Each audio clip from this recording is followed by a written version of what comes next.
Chapter 260. How long are we here? We don't see any information regarding our species in your memories. That means we're either extinct in this world or we came from somewhere else. Another world. The blackhead was spot on. The other two heads immediately turned their gazes towards the blackhead after they heard its words. As far as I know, 3,000 years. How can you tell? The silver head, which inherited a brass personality, asked Michael. Can we really trust this three-headed beast? Or are these three beasts in one body? I'm confused. Oh, I have a question too, the white head said. Why don't you shut up? Ouch. Michael flicked the white head before Gaia started a fight with it again. I swear to gods I'm gonna crush this little shit. The blackhead moved towards the white head, headbutting the white head to make it shut up. You're hitting yourself, you idiot, the white head rebuked after getting headbutt by the blackhead. Regardless that they were just born, they began to fight like siblings. Michael waited for them to finish fighting between them while Gaia came to his side.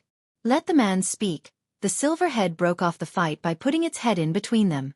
After a few seconds, all three heads turned towards Michael. Your species are called Hydra. I don't know where you came from, but the blackhead is right. You're not a creature of this world. Then how did we end up here? The silver head asked. My guess is 3,000 years ago, an organization called the Order of the Death found you and built this pyramid to keep you safe. Safe from what? The white head gnarred its teeth. The silver head looked worried while the black head did not show any changes on its face. It remained calm and collected. Probably from the Guardians. Do you know about the Guardians? Michael asked the Hydra. No, said the white head. Then we have a lot to talk about, but first, you three should know the situation you're in. The Hydra may have been born just a couple of minutes ago, but after a few interactions with it, Michael could tell it has the mental capacity of a full-grown human already. Even Nightmare wasn't as intelligent as the Hydra when Michael took him in. The organization that saved you is no more but their enemies, Guardians. Now, they are one of the most powerful organizations in this world. Anything remotely related to the Order of the Death is considered evil by them. So on top of you guys are extraterrestrial, your history with the Order is enough for the Guardians to hunt you down and kill you. That's the best case. You hear that? That's the best case, Gaia devilishly chuckled looking at the white head. Now tell them the worst case. The worst case is spend your lives in some torture room where they would do all kinds of experiments on you. You have three heads, so use your imagination. He stopped talking for a moment to let everything sink into them. It was logical for them not to trust him completely. However, Michael had his ways to make all three heads trust him. Lucky for you guys, we share the same enemy. The Guardians and you three happen to inherit our personalities. Wait, what? His last words wiped off the smile on Gaia's face. Haven't you noticed? The white head inherited your personality. Are you kidding? Both Gaia and the white head asked him at the same time. Meanwhile, the black head and the silver head stared at each other before turning their gazes at Michael. First, they wondered whether what he said about the white head inheriting Gaia's personality was true or not. Secondly, if what he said was true, they wondered who among the two of them inherited Michael's personality. I want to ask how you know this, but I'm not gonna do that. Like always, I'll just trust you. Let me guess, you're not gonna tell us how you know about us when there are no other species of our kind in your world. The blackhead saw Michael nod. It's not important how I know. What's important is, you three are connected to us. For a few seconds, the blackhead and the silver head focused their gazes on Michael. The white head, however, locked in a staring contest with Gaia. Times like these made him question Gaia's maturity level. It was like her inner child is still alive and well. First, he saw her bicker with Nightmare constantly, and now, she locked horns with the white head. If what you're saying is true, who inherited your personality, you or him? Both. You don't have to completely believe me. We're gonna suspend some quality time together and you'll come to realize the truth behind my words. The two heads looked at Gaia and the white head. Michael then took out the artifact he got from Nightcrawler. Do you recognize this? Or know anything about it? This is what led us to you. Finally the white head took its gaze away from Gaia. The three heads moved towards the artifact, studying the artifact. Hey, I can sense some familiarity with this. Me too, the silver head and the white head whispered to each other. Are we gonna trust these humans? Michael or Gaia couldn't hear them as the Hydra's voice was way below the frequency of the human hearing range. You see another way? We were just born and we still don't have enough information about this world to survive. He was right about one thing, this world doesn't have another one of us, So it's likely that someone would try to capture an experiment on us. The blackhead spoke as the silverhead nodded in agreement. They seem okay and trustworthy to me. After all, if it wasn't for them, we wouldn't even have been born. So what do we do? The whitehead asked the other two. The silverhead turned its gaze towards the blackhead. We have to be with them until we know more about everything. The three of them agreed with a nod. Until they learn everything there is to know about their species in this world, they decided to live with Michael. After deciding, they looked back at the artifact in front of them again. One of my kind. Suddenly the three of them heard a voice inside their head. Good. Very good. The three of them felt an intense pain inside their heads. They tried to shake the pain away, but every single word the voice uttered increased the pain they were feeling. Michael sensed the artifact in his hand slightly tremble. A couple of seconds after he felt the tremble, the three heads began to bang their heads with each other in pain. Something's happening. Gaia quickly yet gently took the Hydra from Michael's palm. The system has found another Hydra trying to establish a telepathic connection with the three heads. The system recommends the host destroy the artifact immediately. Get out of our heads, the tiny Hydra screamed. This time they heard it scream loud and clear. He tried to crush the artifact, but no matter how hard he tried, he simply lacked the strength to crush it. Death range, the surroundings immediately darkened, almost pitch black. Gaia could see the literal fire in his eyes burning brighter and brighter. Crack. The artifact produced a cracking sound under his crush. Soon, more cracks formed on its surface. He couldn't know the exact extent of his power inside the death range after absorbing the first energy radiated from the Hydra egg. Yet, he could feel his raw strength at least multiplied by 3 times. Finally, Michael crushed the artifact into pieces. But the moment he destroyed the artifact, a monstrous shout echoed through the empty halls. How dare you! The entire pyramid trembled violently as dust and stone pieces from the ceiling began to fall down. Large cracks formed in the walls as well as the ground beneath them. For a moment, they thought the floor was gonna split open. It was a frickin' earthquake on the level of Richter 9. Quickly Michael and Gaia flew upwards to escape the pyramid. They didn't want the pyramid to fall on their heads. Soon, the light surrounded them to teleport them outside. When they came outside, they saw large cracks running through the outer walls of the pyramid. The hibernating undead army had long awoken by the earthquake. The ground cracked open in several areas as many undeads fell into the cracks. No, no, no. Michael was afraid of the pyramid crumbling down into dust. He just found a perfect base in the southern continent. He would hate for it to be destroyed before he could even use it for a single day. Are you guys all right? Gaia asked the Hydra in her hand. The 3 heads slowly rose up. Here, take this, you'll feel better. What is it? The silver head ignored the black head's quest as it already opened its tiny mouth wide open to let her pour the healing potion into its mouth. Fortunately, after a few minutes, the earthquake stopped and everything remained as it was except for the several cracks on the ground surrounding the pyramid and on its surface itself. Blackhead and Whitehead felt their pain ease up after the silver head drank the potion. They were able to take a few deep breaths after the earthquake stopped. It seems you guys already made another enemy, he said, looking at the 3 heads. That might another hostile Hydra. Chapter 261. After the earthquake, they didn't return to the pyramid but flew back to the cliff where they left Heinberg to bury the others. On his way to the cliff, Michael saw a few broken trees, cracks large enough to get noticed from high altitude as well as flocks of birds flying out of the forest. He was hoping Heiberg survived the earthquake because Heinberg was the doorway to dominate his first target, the kingdom of Giselle. So what did you say the name of this island? Undead Island. You should stay away from these nasty little fuckers. It was weird enough to see her keeping the Hydra closer to her chest like the Hydra was her baby, and now, she began to advise them. Is she planning to keep it as her pet? He couldn't help questioning himself. He wouldn't mind if she wants to keep the Hydra as her familiar. Everything she has was his and everything he has was hers. He never thought Nightmare solely belonged to him, and he would never be jealous if she bonded with the Hydra more than him. Gradually Michael slowed his flying speed until he came to a stop in the mid-air. Why did you stop? Michael turned back to look at the tiny Hydra in her hand. The 3 heads gawked at him, having no idea what he was going to say next. Do you think we should reveal their existence or keep it a secret? No matter how hard he tried, he couldn't come to a solid decision. Keeping the Hydra's existence a secret will probably be safer for them until they could figure out their powers, but hiding the Hydra's existence would prevent him from earning more badass points. Why would you hide the Hydra from the world? Show off, host. The one who answered Michael was not Gaia but the system itself. No one likes a show-off system, unless what they're showing off is dope as fuck. Fuck, that's true. Let's hide them when we are on the Elon continent. Here, we don't need to hide them. I think we should keep our heads low. The Blackhead voted for hiding from the world. Fuck that. I'm not gonna do anything. If you want to keep your ugly head down, go ahead. No one's stopping you. The Whitehead, however, disagreed with the Blackhead, leaving the Silverhead to break the tie. The Silverhead gawked at between Gaia and Michael before finally fixing its eyes on Michael. For a few seconds, Michael pondered about the issue in his mind. Taking a deep breath, Michael made his decision. Well, do as she says.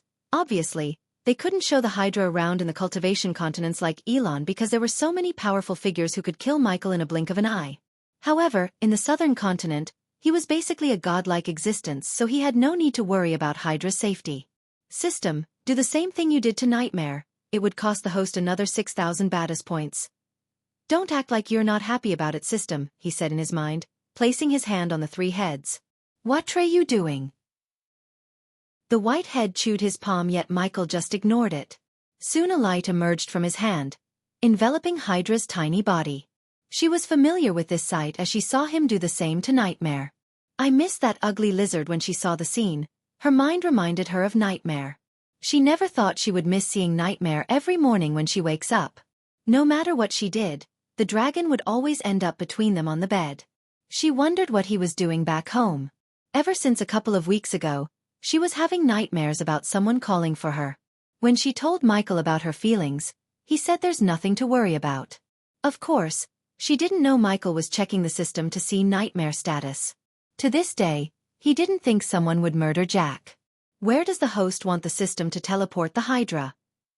No, teleport them inside the pyramid. That's safer. The light soon disappeared from their sight. What was that? The Blackhead asked. When you're in danger, the rune I placed on you will teleport back inside the pyramid. That's wonderful, right guys? The Silverhead grinned. It does sound cool. Finally the three of them agreed on something. The Blackhead had its doubts, but for now, it knew there's no use in questioning him. As far as the Blackhead considered, they needed to depend on the two humans to survive in this world. All right, let's go. He turned back, continuing to fly towards the cliff. It took them only a couple of minutes before returning back to the cliff where they left Heinberg. Under the moonlight, Heinberg was standing in the middle of the graves he dug. He was pretty shaken up by the earthquake. Michael could clearly see the fear in his eyes. So you're still here? She wasn't completely sure that Heinberg would remain here instead of taking a chance to escape. She would rather have one subordinate with a functional brain than hundreds of stupid subordinates. Heinberg was not stupid enough to escape through the forest that was filled with dangers lurking everywhere. When Heinberg saw the three-headed creature in his hand, the fear in his eyes got replaced by surprise and shock. He wondered whether the beast came out of the orb or not. No matter what, Heinberg knew there's no chance in hell that anyone in the southern continent could take the artifact from these two. Let's go. Michael waved his hand as Heinberg began to rise from the ground. As a sign of respect, Michael stared at their graves for a few seconds before leaving them in the cliff to their endless slumber. Rest in peace. Under the glistening moonlight, the Silent Reaper was floating on the ocean calmly. The black warship looked more beautiful under the moonlight. The ship itself was calm, but not the crew members waiting for their captain. When Michael finally returned to the Silent Reaper, the entire crew were waiting for them on the deck. They seemed agitated. At first, they were pretty creeped out about Michael's appearance with all the armor, the fiery eyes and the black smoke cloud be around him. Seeing the pirates' tensed-up bodies, Gaia removed her mask. What are you looking at? It's us. Michael, Gaia, and Heinberg landed on the deck above the captain's cabin. He found Gibson gawking at him with fear in his eyes as the rest of them. Realizing he should go stand by his captain's side, Gibson came to Michael's side slightly limping. Gibson shuddered, looking at Michael's new form. How are our guests doing? They're still unconscious, Lord Lucifer. Heinberg saw enough pirates in his life to recognize the people in front of him as pirates. They reeked of rum and ocean. He recognized their profession but not the ship itself. He rummaged through his memories, but he had never seen this ship before. Not in real life or in military scrolls. Michael willed the black smoke to disappear. In a couple of seconds, the smoke and the fire in his eyes disappeared. He had no need for the pirates to be afraid of him than they already were. I assume we have a guest room in this ship. Yes, we have a bunch, Lord Lucifer, Michael nodded. The first thing after he finished grasping the extent of his new powers, he wanted to take a tour around the ship to know its layouts, strengths, and weaknesses. Plus, he was planning to do some upgrades to the ship, mainly to its weaponry. Although he couldn't do any major weapon upgrades with his current inventor trait, he could still improve the existing cannons to do more damage. Since this was his first ship and he had taken a liking to the Silent Reaper, he would make this ship his home on the ocean as well as the most powerful ship in this entire world. Shorty, show him our guest room, Michael ordered Shorty, who was standing in the front of the crowd. Aye, Captain Lord Lucifer. Make yourself at home. We'll depart to Giselle in the morning. Yes, Lord Lucifer, Heinberg bowed, addressing him the way the pirates did. It was obvious David was not his real name and he preferred to go by Lord Lucifer, so Heinberg adapted to this new situation. After all, if the unruly pirates accepted him as their captain, he knew he made the right choice by bending his knees, unlike Ross or the others. You guys can rest as well. We'll go to Giselle in the morning, he yet again reminded the pirates before turning to look at Gibson. I'll be in my room if you need me. Michael walked towards the captain's deck with Gaia, leaving the pirates. The Hydra didn't like the way the pirates looked at them. Yet, it remained silent in Gaia's hand. Chapter 262. Although it had been some time, he never spent time in the captain's cabin. After walking down the stairs from the upper deck, he came before the captain's cabin.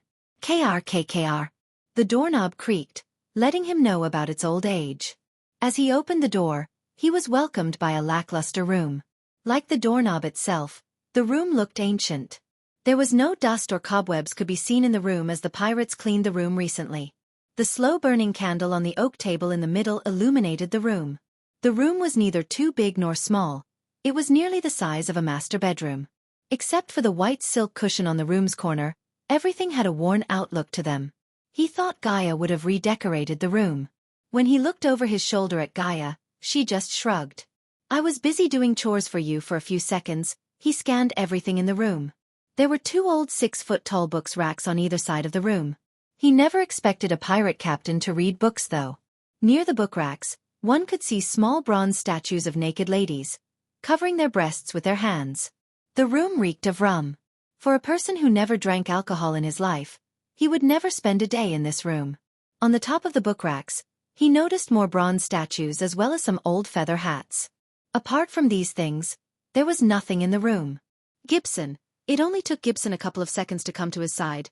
Except that cushion and the table. He pointed at the silk cushion he bought from and presented to Gaia. I want everything out. My lord, everything? Gibson creased his bushy brows. Yes, everything. Michael stepped outside the room while Gibson signaled the pirates to follow him into the room.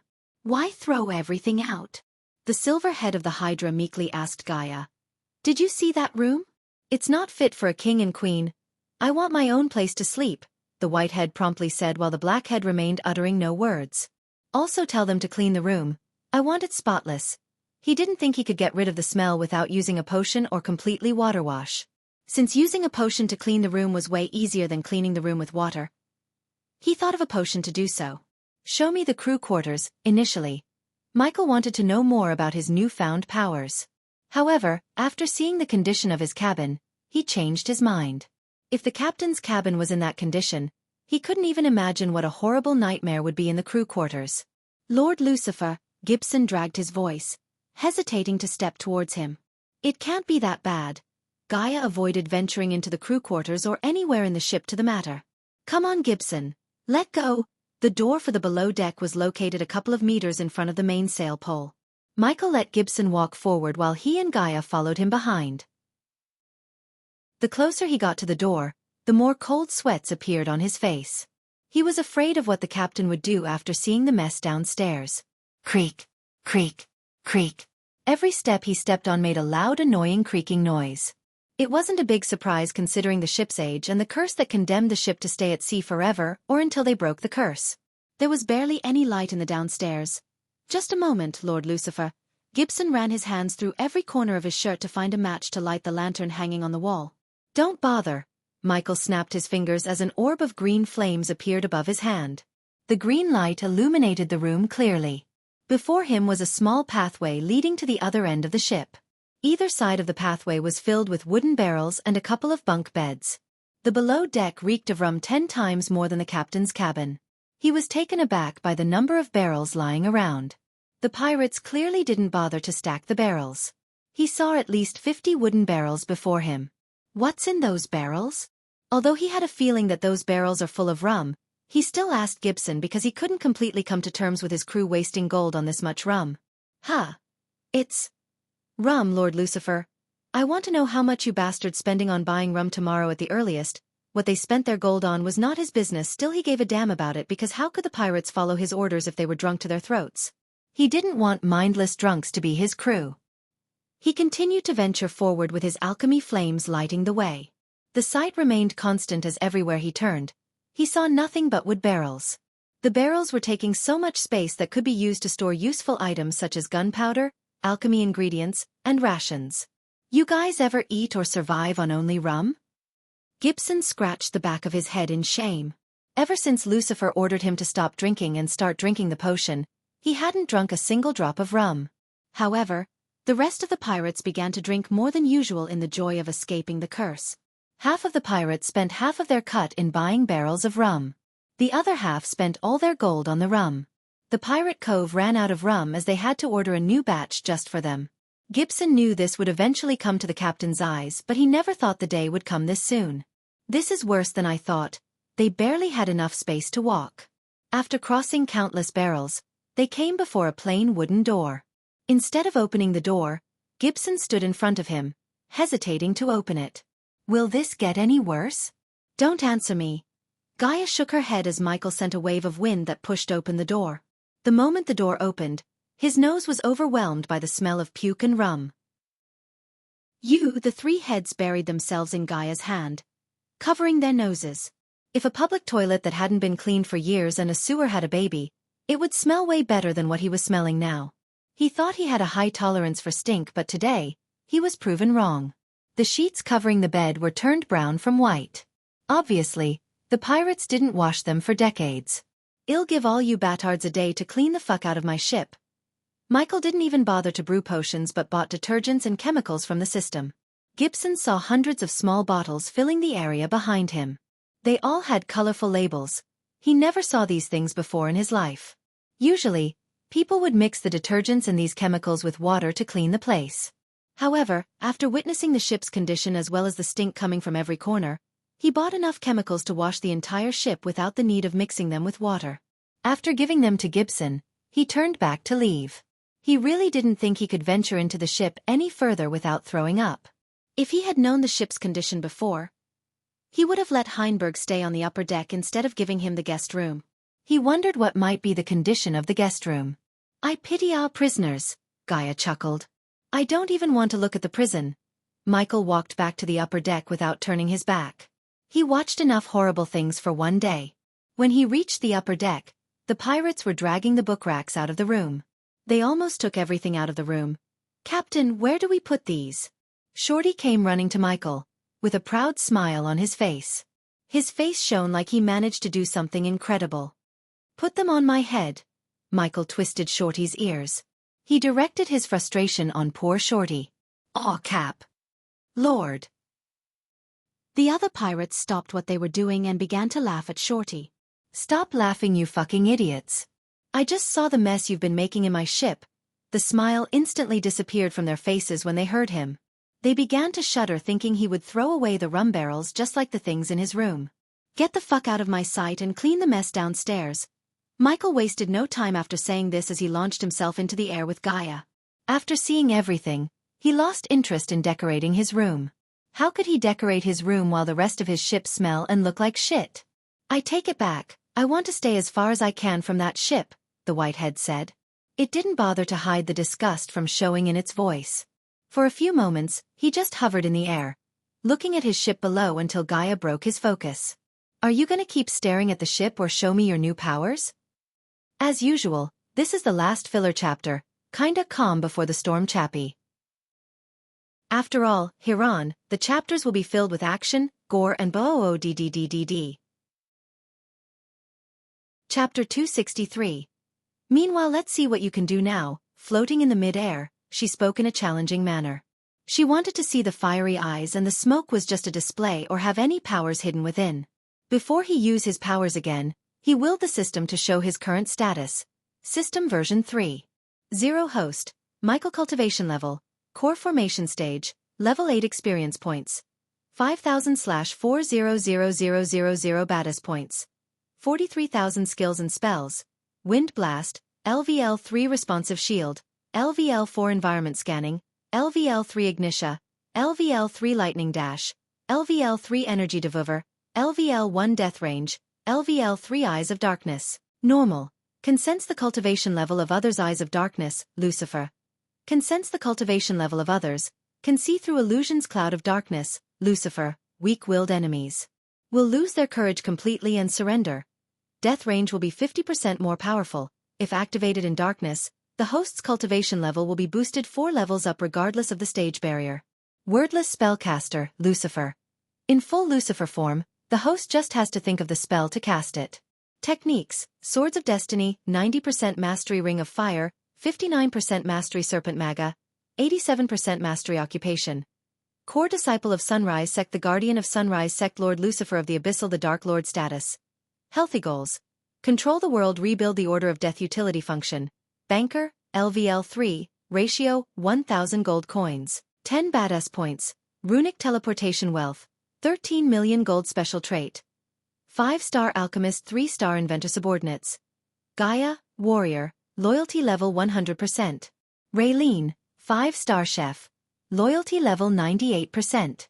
Arya, Assassin, loyalty level 32%. Heinberg, Warrior, loyalty level 18%. The Silent Reaper crew, Pirates, loyalty level 83%. Base of operation: Sunrise Sect, the Abyssal, the Crypt, the Silent Reaper familiars, Nightmare, Forest Dragon. Whoa, how did my skill level go up? His heart almost skipped a beat when he saw his status. The first thing he saw was his skill levels. They were raised by 1 level without him paying badass points to upgrade. The host should thank the system for converting the excess first energy you absorbed from the Hydra egg and upgrading the skills. The system sounded extremely boastful, but underneath its boastful voice, he sensed a hint of joy. He wondered why though. The Eyes of Darkness and Cloud of Darkness has Lucifer in brackets dash. You can only use them in your Lucifer persona. Before even he could finish his thoughts, the system answered, interrupting him. And yes, the system counts the entire crew of the Silent Reaper as one entity. Yet again, the system took the liberty to answer the question he never asked but only thought. And no, until you name your Hydra, it won't show up under familiars. Are you trying to piss me off, system? He. The last thing he heard was the system chuckling before getting kicked out of the system menu. After getting kicked out of the system by the 4th time, he didn't feel as mad as he felt the first time. Besides, he was curious to use his powers once again. Michael closed his eyes for a second, activating the Cloud of Darkness and the Eyes of Darkness. Casting those spells felt easy as breathing. Soon, Gaia saw the black smoke enveloping him. Through the black smoke, she saw his eyes that were literally on fire, a dark crimson-red fire. Looking into his eyes, her body slightly trembled in fear. The fear was faint, yet it was there. She shook her head to break the fear in her heart. Is that all you got? She stretched her hands like she was exhausted, waiting for him to show his powers. I don't want to hurt your snaky ass, that's all. Yeah, you wish, golden barrier. Gaia flicked her wrist as a faint golden light enveloped her. The golden light might be faint, but Michael could sense an immense amount of power thanks to his Eyes of Darkness. The spell she cast was very similar to his own spell, Responsive Shield, which could now stop the attacks of anyone under the core formation stage. Pretty awesome, huh? This is one of the many legendary spells I possess. Interesting. Michael knew this must be a legendary spell after sensing the power it radiated. This spell will grow stronger with my cultivation level. Currently, no one under the core strengthening stage could break the shield. Also, it will stun the attacker for a few seconds, giving me time to cleave his or her head off. Let me give it a shot. She saw the dark smoke and the fire in his eyes vanish into thin air. First, Michael wanted to test the strength of his powers in his normal form before transforming into his Dark Lord form, Lucifer. Lightning dash. He closed the distance between them in a blink of an eye. Gaia was extremely surprised by his speed. Every time he uses the lightning dash, she could see his figure, but right at this moment, she only saw a blur in the place where he was just a second ago. Just like Gaia, the Hydra was also able to see only the after image. When he got close enough to Gaia, she punched the shield as strong as he could without using only his raw strength. Boom! The moment his fist connected with the shield, a loud booming sound reverberated through the open air. Why are they fighting? Captain. Sea gods bless me. Whoa! The pirates who were watching them shouted when they saw Michael flinging away from Gaia like a kite in the storm. His body only came to a stop from 50 meters away from Gaia. His right hand hurt like hell as he looked down to see bones sticking out of his fist while blood oozed through the wounds. Despite the APD injecting healing potion into his bloodstream, he experienced excruciating pain in his right arm. Yet on his face, one could not see an expression of someone who's going through immense pain. On the contrary, his lips curled upwards. Are you all right? Of course he's not, you idiot. Look at his arm, the white head replied after Gaia shouted at Michael. The silver head showed a look of concern in its eyes. Unlike these two, the black head calmly watched Michael, noticing his arm recovering at an inhuman speed. Although she knew the backlash wouldn't do much harm to him, looking at his arm bleed hurt her heart. Soon, she heaved a sigh of relief inside after she noticed his arm getting back to its normal shape. I'm not impressed, she shouted again to rile him up. I haven't even started yet. Death range, the area around him turned darker. He could feel his strength doubling up, but he still didn't take his full Lucifer form. Lightning dash yet again, he activated his speed spell to get closer to Gaia. The pirates watching him from the ship only saw a dark trail. Before they could blink an eye, he reached Gaia. Did you notice that? His speed almost doubled, the white head whispered to the other two heads. Boom! Wasting no time, he took another shot at the golden barrier. This time when his fist met the barrier, a couple of tiny cracks appeared in the barrier where he punched. The backlash again sent Michael flinging away, but not as bad as before. He came to a stop after 20 meters. There was a deep shock in her eyes, noticing the cracks in the shield. This was not supposed to happen. No one except a core strengthening stage cultivator could damage the shield, yet he managed to do just that. Why am I not surprised? He's my better half for a reason. The shock in her eyes gradually got replaced by pride and excitement. Plus, she was with him long enough to know that there's nothing impossible when it comes to him. Don't say you're impressed with that little show, Michael snickered. What if we can do all that magic-y shit? The fuck we can. I still have no clue how our captain and the Dark Queen using magic inside the void line. We are lucky to be his crew. Gibson said the captain is planning to take over the continent. Just imagine how much gold we earn doing nothing if the captain managed to do that. Go captain. Hey! The pirates began to cheer in excitement from the ship. Ignoring their cheers, he closed his eyes to take his full Lucifer form, aka the Dark Lord form. The black cloud enveloped him while his eyes began to emit crimson-red fire. His newfound skill let him cast spells without uttering a word. Thanks to that skill, he just had to think about death range as the area around him grew darker and darker. The area around him was almost pitch black. Even the sparkling moonlight couldn't shine inside his death range. To this moment, he had zero clues on how the Hydra egg was able to make him stronger and unlock his Dark Lord powers. He knew eventually he would get all the answers from the system. Until then, he was glad to unleash the powers within him, because in this world where the strong prey on the weak, growing stronger is all that mattered to him. Until now, he was like an ant compared to his enemies. That would change from this moment, as from now on, his enemies would witness what the Dark Lord is capable of. Whoa, Gaia was taken aback by surprise when he suddenly appeared before her. She was waiting for him to cast the speed spell, but she heard no words escaping his mouth before he appeared in front of her. Back away! The blackhead shouted at Gaia, sensing the upcoming danger. But it was too late, as Michael's fist already connected with the golden barrier. Boom! This time, the barrier shattered into millions of golden dots. He stayed in the same spot, except this time, the shock wave produced by the clash sent Gaia flinging away. Due to the force, she dropped the Hydra in her hand before flying away. Fuck! The white head screamed, but Michael quickly caught the Hydra in his hand. Chapter 264. He caught the Hydra on his way to Gaia. She was throwing up blood because of the backlash of the clash between Michael's fist and the golden barrier. Fortunately, she had her APD filled with a 90% pure healing potion to heal her organs immediately. Otherwise, she would have suffered more than just coughing up blood. Impressed now? Michael wrapped his arm around her shoulder with a gentle smile on his face. He himself never expected his power to reach the core strengthening stage in his complete Lucifer form. Apparently, after activating the Cloud of Darkness and the Eyes of Darkness, he could fight head-to-head with a core strengthening stage warrior and even defeat them.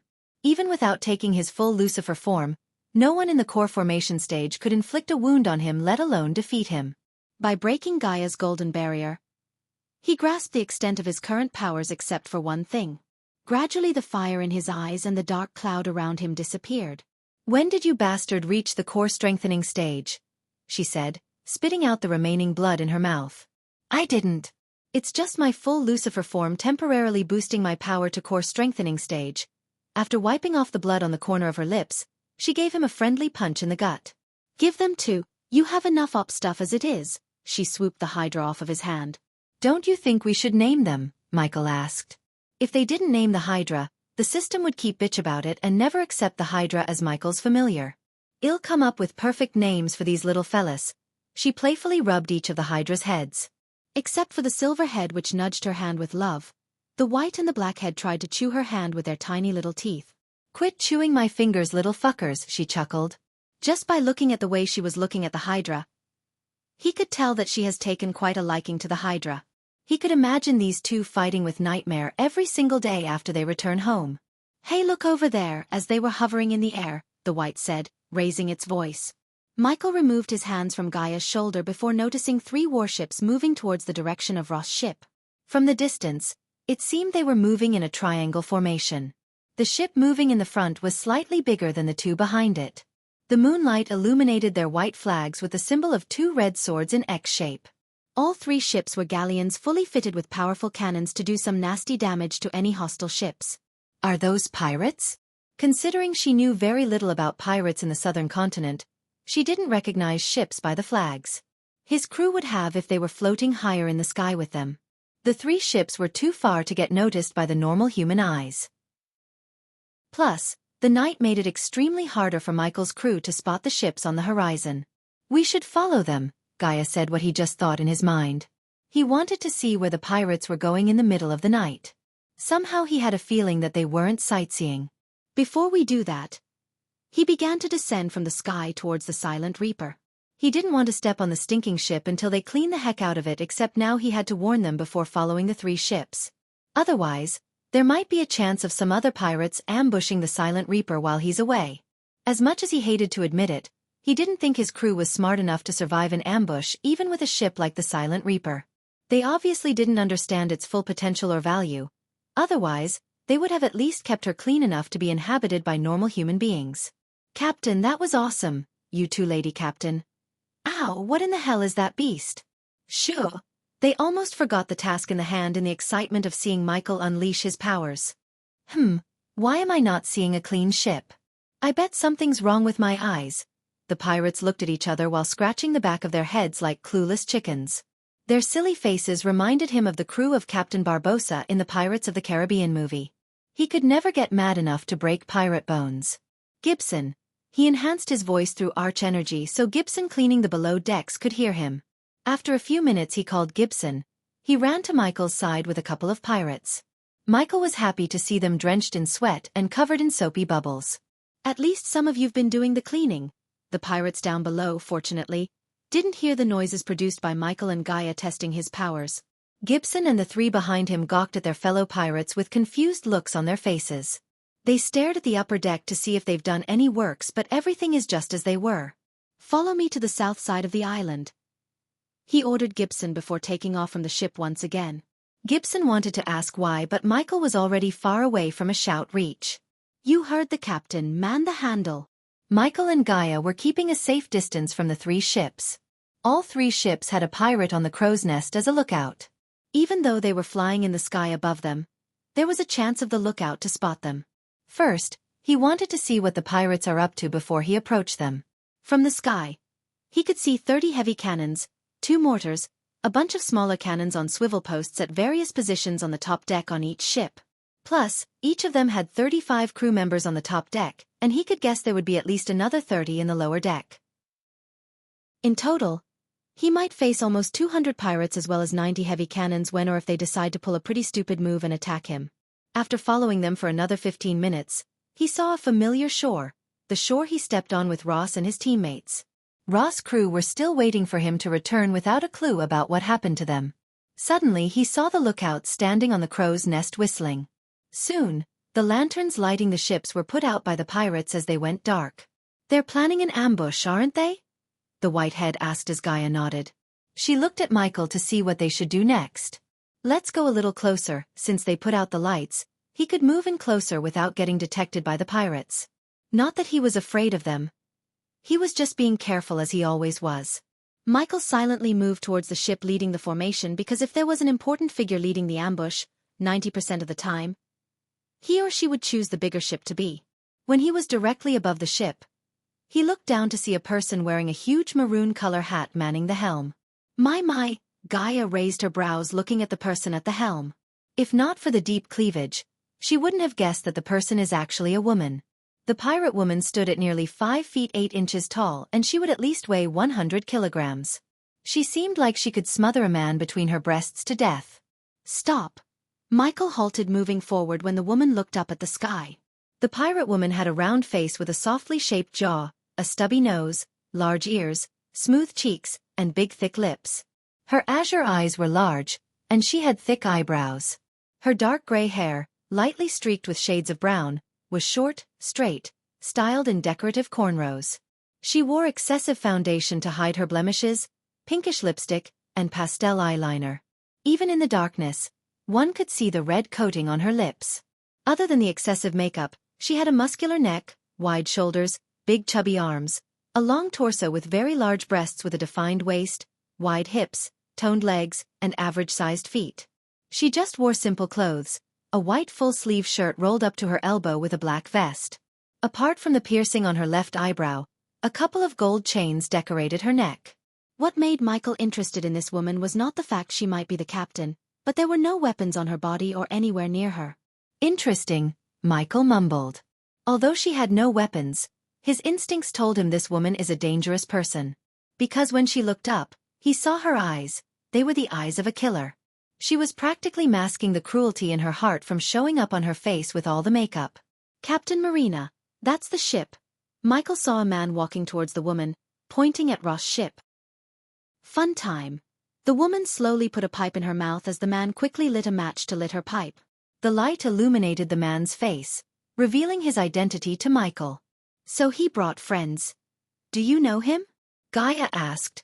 "He was the pirate captain who lost more than half of his crew to me. Now it seems, he has returned to avenge them. You know, it would be nice if you guys and gals leave a comment after reading the chapter. Your comments are what drives me to write more."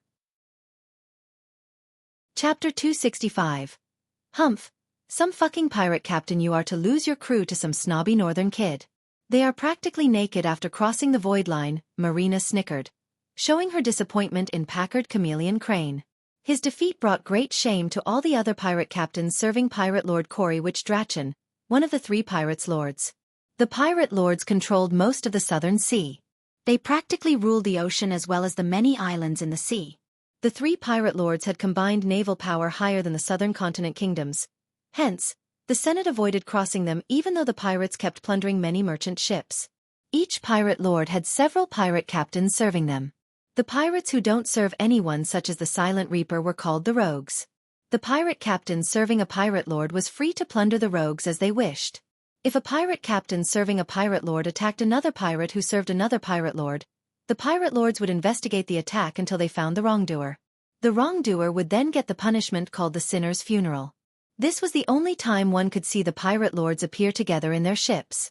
No one got the sinner's funeral in the last 100 years, which showed that the pirates could follow the rules unlike the southerners believe. One could even say that the pirates had a miniature version of democracy within them.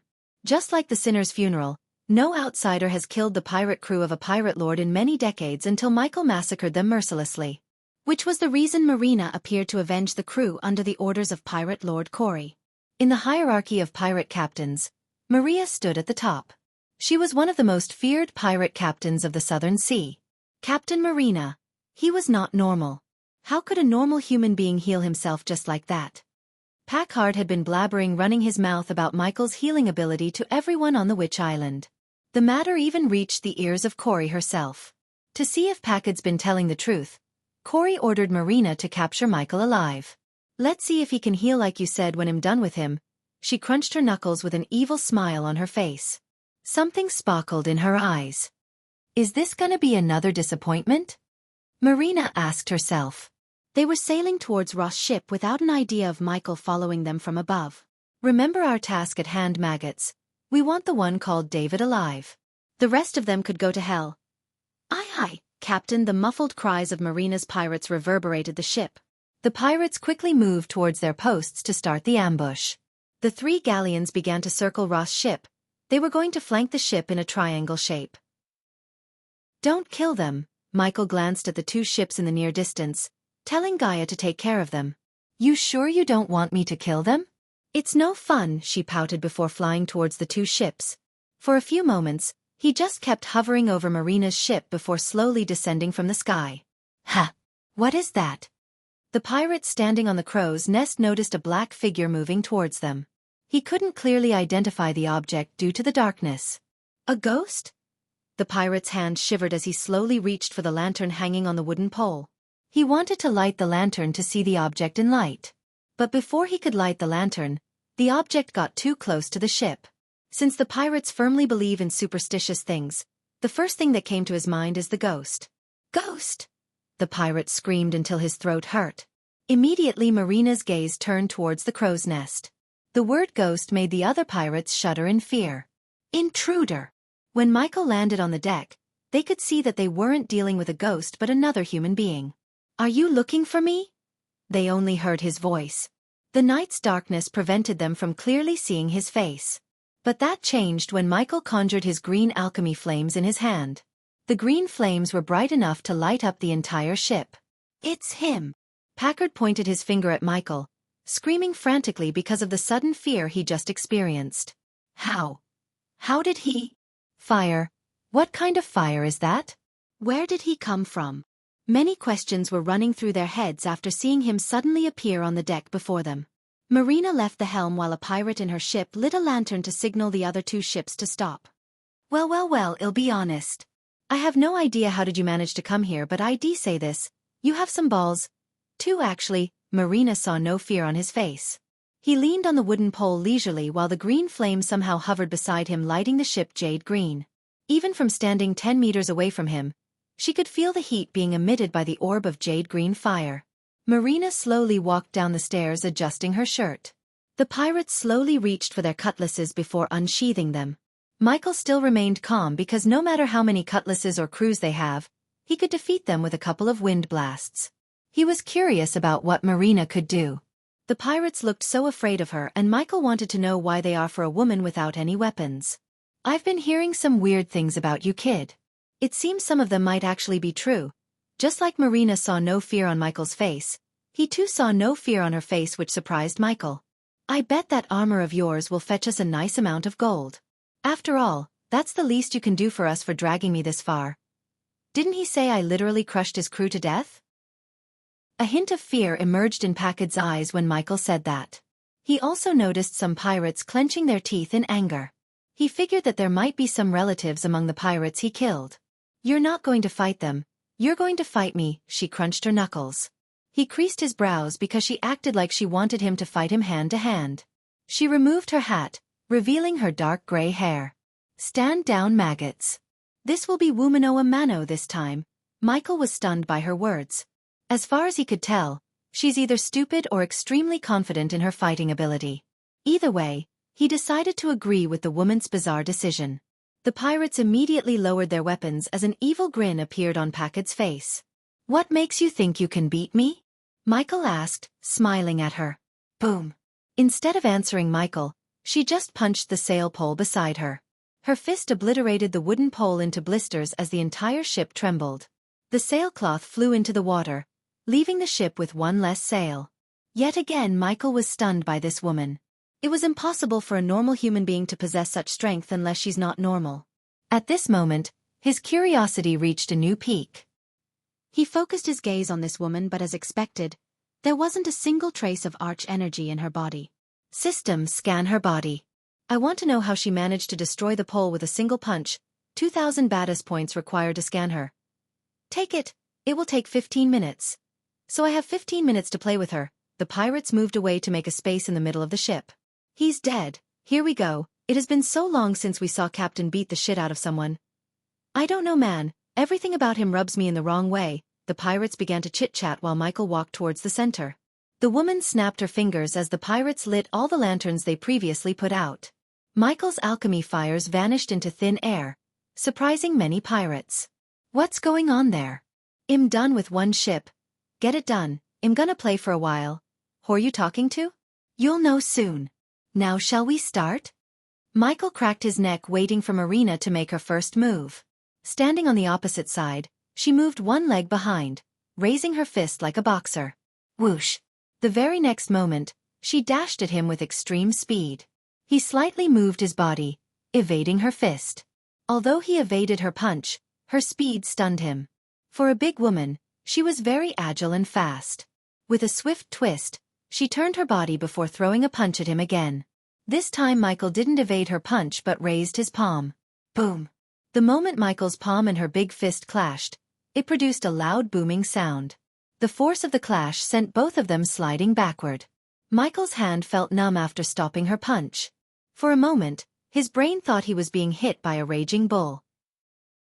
You're still in one piece, she sounded surprised. That's all you got. Michael wanted to see the full extent of her strength, so he riled her up. If Southerners could not cultivate, how was she this strong? That was the question running in his mind. She dashed forward again, but this time, she was rapidly throwing punches and kicks at him. If it was before he learned the new fighting technique from Gaia and trained himself like hell, Marina might have landed some blows to him. Since that was not the case anymore, he evaded and dodged every single punch and kick of Marina. He felt like dancing with her while the other pirates stared at them in utter shock. As time went by, their fighting area expanded to the entire ship. H. She began to scream like an enraged beast as Michael felt her strength growing exponentially. Good, let it all out. Chapter 266. Even after she went berserk, Marina was unable to hit him at least once. While dodging and evading her punches, the two of them reached the ship's front corner. Seeing him cornered, she grinned. Let's end this little dance, shall we? Michael decided to end this little fight after successfully gauging her strength. Death range. He knew he couldn't defeat her with just his raw strength. Hence, he cast the death range to enhance his strength. The moment he used the spell, the entire ship grew darker regardless of the lantern lights. Marina's eyes went wide as she realized that he just used magic. The overwhelming joy and shock prevented her muscles from moving. Boom! Michael punched her right in the abdomen with enough force to send her flying from one end of the ship to another. She literally traveled in the air, breaking all the poles in the ship before hitting the wall beside the captain's cabin door. Captain! Captain Marina! The crew members and Packard screamed. Their bodies shuddered in shock as they stared at Marina's body with wide eyes. Dark. Dark. Lord, the words barely escaped her mouth. Despite the blood flowing out of her mouth, she was smiling. Her eyes contained a tint of delight. The others might haven't heard the words she spoke, but Michael did. It completely took him by surprise. He was about to take a step forward when he noticed something glowing on her chest.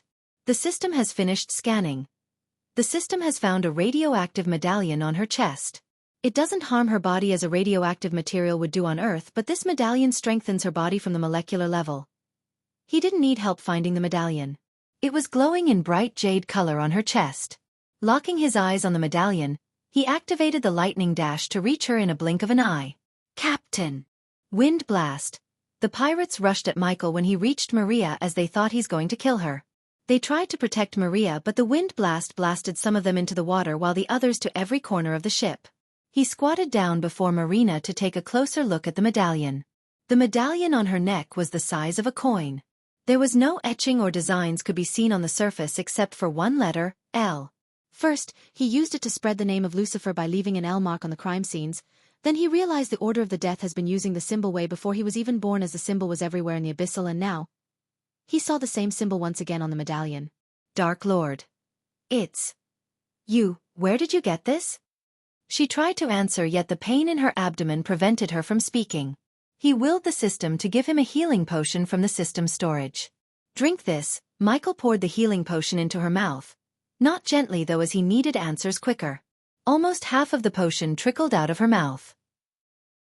Considering the potion was 90% pure, her pain began to dissipate in a few seconds. She started to breathe as normal. Soon, she pulled herself up to kneel before him. Michael stood up, trying not to show the confusion in his heart on his face. Order of the Death. Dark Lord. This medallion had been passed on to us from our ancestors. Your ancestors served the order? She still kept her head lower without looking directly into his eyes. Yes, Dark Lord. We've been waiting for you to lead us. We never stopped searching for you. If I hadn't found you, my kin would have continued the search. He was pretty confused about the sudden turn of events. The last thing he expected was to find a descendant of someone who served the Order of the Death, the same order that apparently worshipped him as a god. Dark Lord, please take this. My father said this will prove our loyalty to you. She presented him with the medallion after snatching it from her neck. He took the medallion from her hand, expecting some kind of change in the coin, but on the contrary, he never felt anything except the coin glowed brighter in his hand. Michael willed the system to create an invisible barrier around them for 1,000 badass points so none would hear their conversation. I, Maxine Kane, swear my loyalty to our god, the Dark Lord. From this day onwards, I'm yours to command. Does the host wish to accept Maxine Kane as your subordinate? The system prompted him when he finished taking her oath. Yes, he wanted to check her loyalty level. Although he never sensed any treachery vibe from her, he still wanted to make sure this wasn't a trap created by those pesky old guardians. Subordinate, Maxine Kane Cultivation Level, Arch Sensing Stage Level 2, cannot cast spells due to geological restrictions, race, human status, healthy trait, warrior loyalty towards the host, 95%, it is true. There was no better proof than the system's loyalty meter to prove Maxine's loyalty to him. Her loyalty also showed him that what she said about her ancestors is also true. If he could, he really wanted to meet those people who worshipped him as God and searched for him for thousands of years. He wondered what made them devote themselves to him. Serve me well, Maxine. He placed his hands on her shoulders, helping her stand up. Her eyes brimmed with joy as tears of joy already began to flow out. She looked at him as a devotee would look like her god. He could tell that if he asked her to kill herself, she would without a second thought. The pirates, on the other hand, were confused as hell, witnessing their captain bending her knee to Michael. After getting blasted by Michael, no one dared to utter a word and make a move. The question of how he used magic made the pirates feel dizzy. How long have you been searching for me? Ever since I was old enough to walk, Dark Lord. My father always said that the Dark Lord will lead this world to a better age. Your father is correct. Where is he now? The smile on her face gradually faded away. He died of old age, Dark Lord, he sighed inside. If the old man was still alive, he could have answered some of his questions about the order and their secrets. Still, Michael was glad that he found another loyal subordinate. Do you know anyone else from the order? If Maxine, a descendant of the order, was alive and still loyal to him, he wanted to see if there are more descendants like her. No, Dark Lord. My father said after the Supreme Guardian destroyed the order, only a few survived and escaped. According to my father, those who escaped went dark. It was the right decision. Otherwise, the Guardians would have found them and finished what they started. However, if you're here, we cannot say for sure there are no other descendants alive. The only question is, do they know who they are? Even if he were to find them, he wouldn't force the descendants to serve him if they were unwilling. After all, he wasn't a slave master and those descendants weren't his slaves. However, if there was a chance that those descendants were still searching for him like Maxine, he had to find them. He would rather have a few loyal subordinates than a bunch of unloyal powerful people as his subordinates. Although Maxine would not stand a chance against cultivators, he had the system to change that. If he couldn't make a southerner powerful enough to face a cultivator, he wouldn't have come to the southern continent, as there was no point in building an army that could be destroyed by a couple of cultivators. I assume your father told you that you cannot serve two lords. You're the only one I serve, Dark Lord. I was using Pirate Lord Corey's resources to locate you. Did you search for me in the other continents too? Yet again she shook her head. We believe that only the Dark Lord could break the cultivation restriction and use magic inside the void line. My father always said it'd be easier to find you here than in any other continent. Your father sounds like a great man, Michael genuinely praised her father. If they were to search for him anywhere but here, it would be like searching for a needle in a haystack. It was a different story in the southern continent as her father believed. He was the only one who could use and make others use arch energy inside the void line. I would like to meet Pirate Lord Corey. It'd be my honor to take you to Corey with me, Dark Lord. I just hope we didn't damage the ship too much. She scratched the back of her head with an embarrassed look on her face. It's okay, well use my ship. She looked around to see any new ships. Gibson, you can come out. Michael talked with Gibson through the earpiece. She was confused, wondering who he was talking to. Soon, Maxine felt a tremble under her feet as the sea around them rippled violently. Whoosh! Her eyes almost bulged out when a ship emerged from the sea suddenly before their eyes. Compared to the Silent Reaper, Maxine's ship looked tiny. The ship's look itself intimidated the pirates. Michael slowly ascended to the air. Meet my ship, the Silent Reaper, Maxine. Chapter 267. And don't call me Dark Lord. This is not the right time to take my mantle. Just call me Lord Lucifer. Hovering in the mid-air, Michael ordered Maxine. Yes, Lord Lucifer. He didn't fly directly to the Silent Reaper but stared at the shivering pirates on the deck. Packard's legs kept trembling. All of his senses were overwhelmed by pure fear. Are they loyal to you or Corey? I give you my word, Lord Lucifer, they are loyal to me, no one else. Without a second thought, Maxine vouched for the pirates. Except him, I presume. He glanced at Packard. As expected, Maxine nodded because Packard was not a pirate serving her but another pirate captain who served Corey. Kill him. As you wish, Lord Lucifer. No. No. Don't kill me. Don't. Maxine's gaze sent a chill running through Packard's spine. He started to shiver frantically while walking backward. He kept walking until he tripped on a piece of wood. You should be proud to give your life to Lord Lucifer, Packard. Accept your death with dignity. The pirates surrounded Packard, restricting him from retreating any further. Michael calmly watched the scene without interfering. He wanted to compare Maxine with the native citizens of the southern continent. Look, something's going over there. Who is that fatty? Shoo, do you want the captain to get more pissed off at us? Why isn't the captain making any moves? And where is the Dark Queen? Michael's crew began to chit-chat looking down at Maxine's ship. They were afraid of Michael noticing them as they still haven't cleaned the ship yet. Still, they couldn't stop themselves from watching the entertainment. I hope you shitheads are sightseeing after cleaning the ship spotless. The Silent Reaper crew felt a chill when they suddenly heard Dark Queen's voice coming from behind. They slowly turned back to see her floating in the air above the captain's cabin. Heya worms, how's it going? Shorty came out of the captain's cabin with a bucket in his hand. He had no idea Gaia was floating above his head. I have a great idea. We should keep the door open, submerge into the sea and emerge again. Tada! Captain's cabin cleaned, Shorty laughed. The other pirates rolled their eyeballs up to signal Shorty, yet their efforts were in vain. Great fucking idea. Remind me to drown you next time to make you stink less. What the? Shorty's eyes went wide as he slowly turned back to see her floating in the air. He let out an embarrassed smile. No! Boom! Suddenly a screaming noise reverberated in the area followed by a loud booming sound. Gaia moved forward while the pirates turned back again. What happened here? The whitehead asked, looking at the broken poles as well as the broken wooden pieces lying on the ship's deck before them. Along with the destroyed objects, they noticed a headless body lying in a pool of blood. Who is she? Gaia saw a chubby woman standing in front of the headless body, wiping the blood off of her fist with her shirt. Maxine's pirates were too focused on Packard's body as they almost failed to notice Gaia floating beside Michael. A descendant of the Order, Gaia was genuinely surprised after hearing Michael's words. She scanned the plump woman from top to bottom. Did she have anything to prove herself? Instead of explaining, he showed Gaia the medallion. With a single glance at the coin, she recognized the symbol. Trust me, she's loyal. Why did she kill him? The silver head looked at the headless body with pity in its eyes.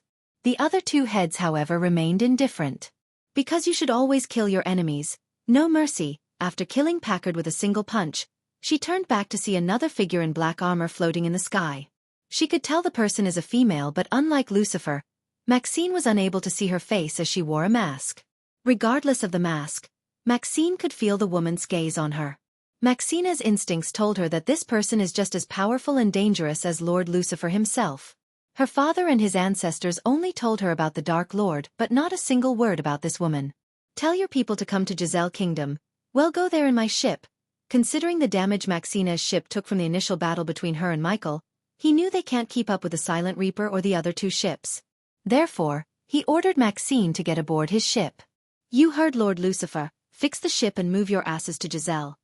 Yes, Captain. The next moment, Gaia flicked her wrist as Maxine felt her body become lighter. She was taken aback by surprise looking at her feet moving up from the ground. I'm flying, she mumbled. In a few seconds, she reached high enough in the air where the pirates looked smaller. When she landed on Michael's ship, Maxine saw the crew gawking at her curiously, especially a short guy with a bucket. Captain, we just need a couple of more hours to clean your cabin. Gibson came to his side drenched in water and soapy bubbles. His white shirt turned brown thanks to the mess he cleaned in lower decks. Lord Lucifer. Is this the Silent Reaper? The cursed ship? Yes, and not cursed anymore. Yet again the Dark Lord made her heart skip a beat. The Silent Reaper was a legend known only for a few people. They all thought the curse was unbreakable, yet here she was standing on the Silent Reaper with the Dark Lord. Her devotion towards the Dark Lord reached a new peak. She only wished her father was here to meet the Dark Lord. While they were on the deck, Michael saw Heinberg stepping out of the lower deck. He made his way towards Michael. Good, you're here. Follow me, Gaia, Heinberg, and Maxine followed him behind into the captain's cabin while Shorty prayed that the captain doesn't get mad at him for doing a half-assed job of cleaning the cabin. When Michael entered the cabin, it wasn't as stinky as before and the cabin looked somewhat cleaner. Ignoring the room's hygiene for a moment, Michael walked towards the oak table in the center. Heinberg, tell me about Giselle. According to Heinberg, the kingdom of Giselle was a huge country with a population of almost 25,000 including races other than humans. Bordered between a marsh to the north, a wild sea to the south, a mountain range to the east, and a marsh to the west, the kingdom of Giselle was mainly living off woodcrafting, weaponsmithing, and wine brewing. Giselle itself was mainly covered in mountains and has a warm climate, which has led to a freely spread population, despite the number of people, which meant most of them lived in small villages and islands.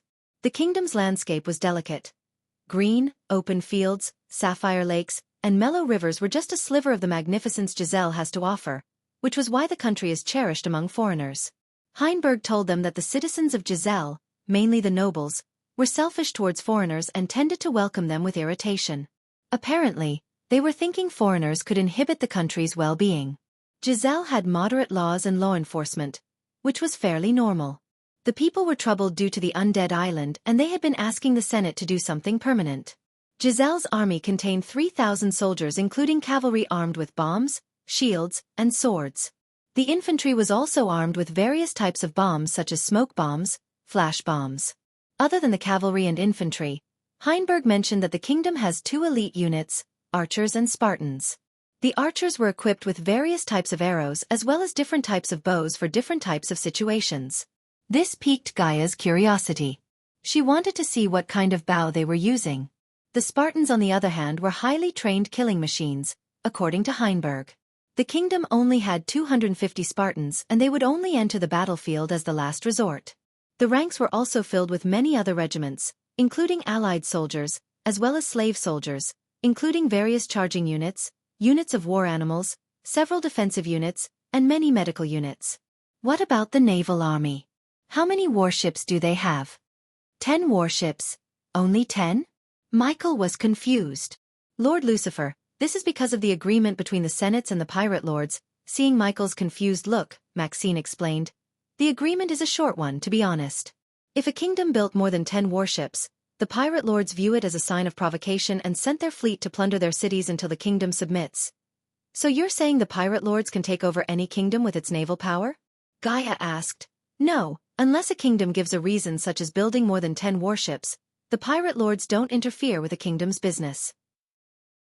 That's why the kingdoms in the southern continent leave the pirates alone, so they will do the same in return.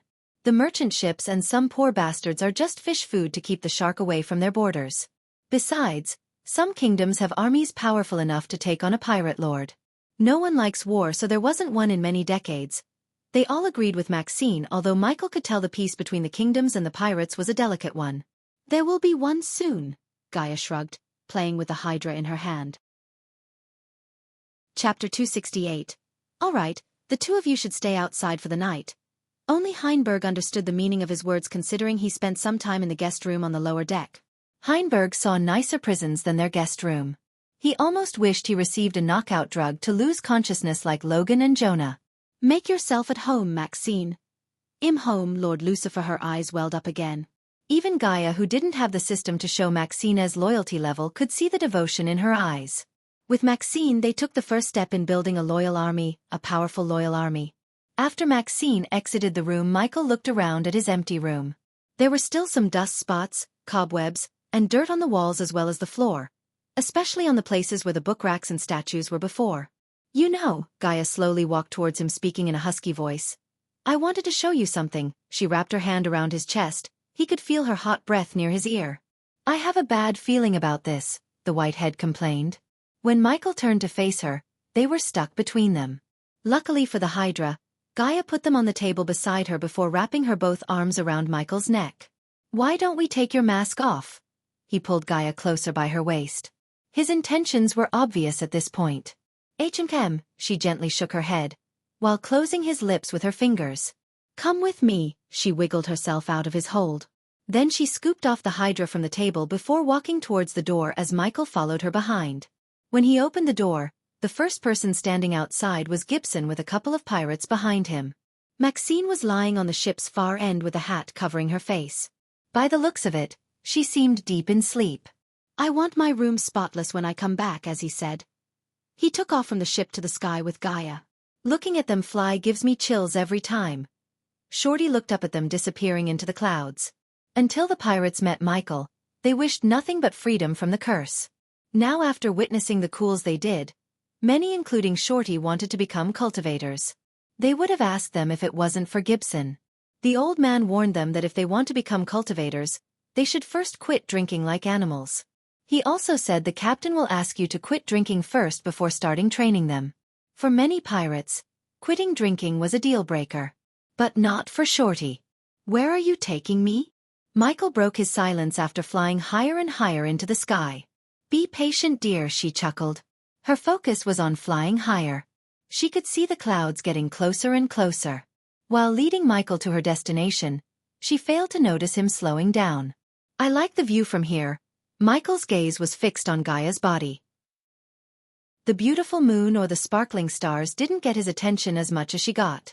As far as he was concerned, he would be happier staring at her perfect hourglass structure than appreciating nature's beauty. Since he was too deeply focused on her body, he failed to notice the hydra climbing on her body to reach her shoulders. He's checking out your butt. Not only the whitehead betrayed him, but it also stuck its tongue out to tease him. What? Gaia immediately turned back to see his eyes were on her instead of the beautiful night sky. When he first told her that he's liking the view, she really thought he was appreciating the night sky. Only now she realized that he was checking out her instead of enjoying what nature has to offer. Hey, don't blame me, it was you who chose to fly before me. He didn't act like he wasn't checking her out. Instead, he just spoke his mind.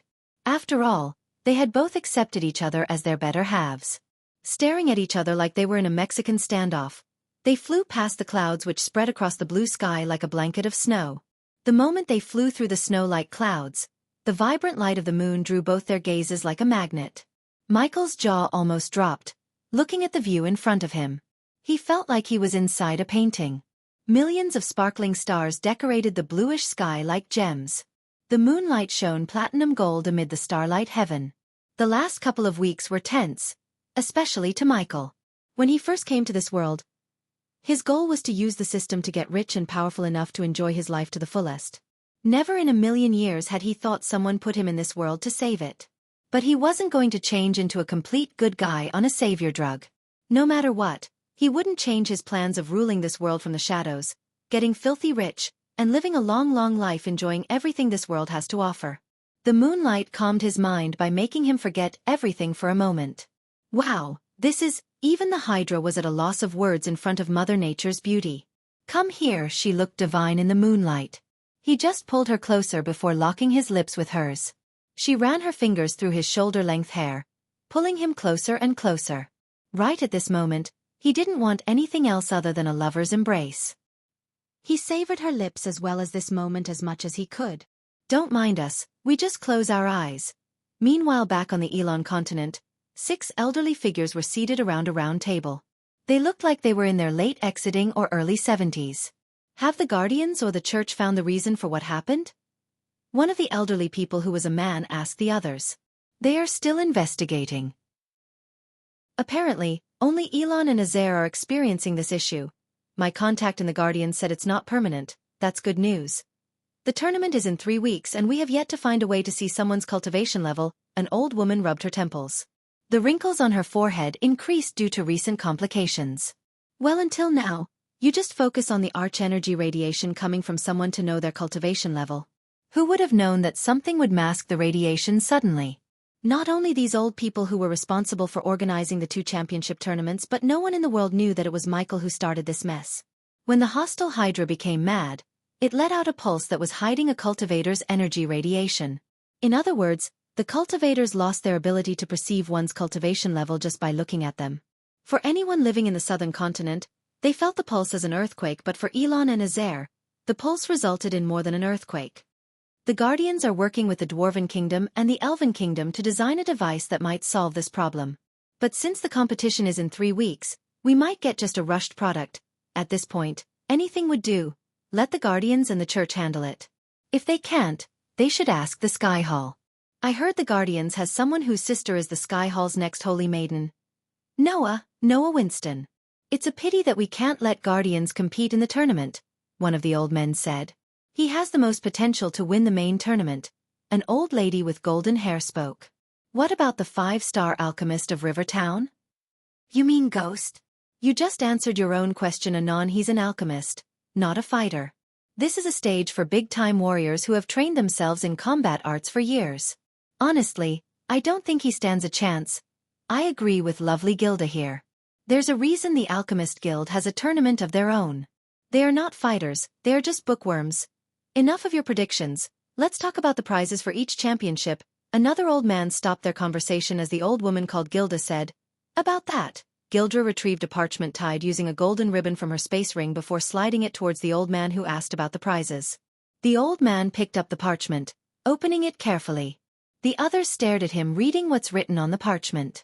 His old eyes started to get wide. Except for Gildra, who had already read the parchment, the others wondered what's on the parchment that made the old man Morgan react this way. Well, what is it? The old man put the parchment on the table before him. King of Brodia wants to offer Bradford Barony to the main championship tournament winner. Their eyes went wide in surprise. Not even once in the tournament's history did they offer something such as a barony as a final prize. Why in the hell would he do that? The same old man who commented about the Alchemy Guild asked. Well, there were rumors that Baron Totonk has gone mad after his daughter's death. This parchment seems to prove the rumors were indeed true. Why else would the king consider giving up the barony to someone else? Yeah, I heard about that. Nasty business. I just wish the Guardians and the church finds that Lucifer before someone else gets murdered.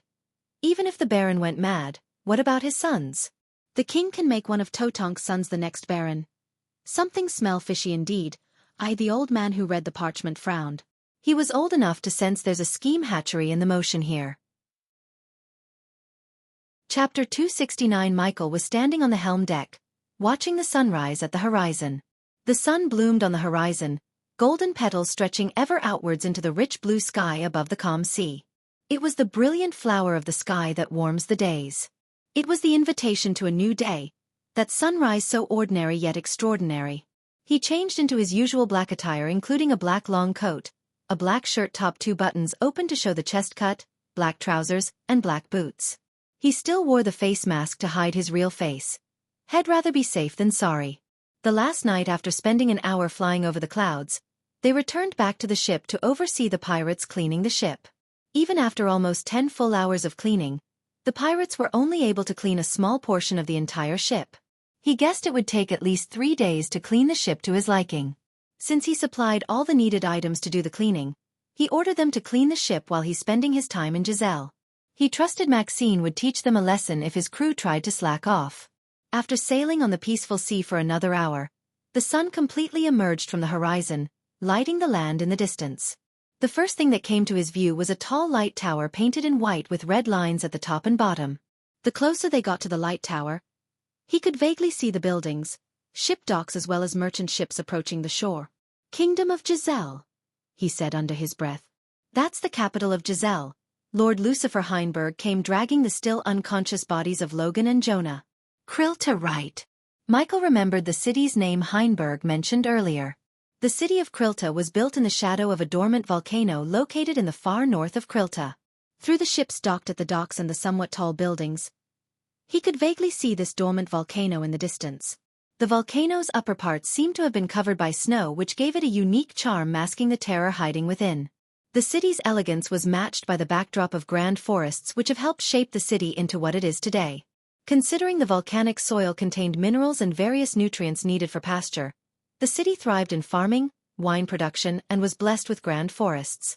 The riches the volcano brought were of great importance, but it was also influential when it came to architectural designs, as the vast majority of buildings have been built with granite and travertine. In addition to these stones, marble was considered the ultimate epitome of beauty and power by Giselle as well as many other kingdoms. Compared to Elon, the southern continent kingdoms made the main construction of brick and mortar and lined them with marble slabs. The black warship immediately received everyone's attention in the dock area.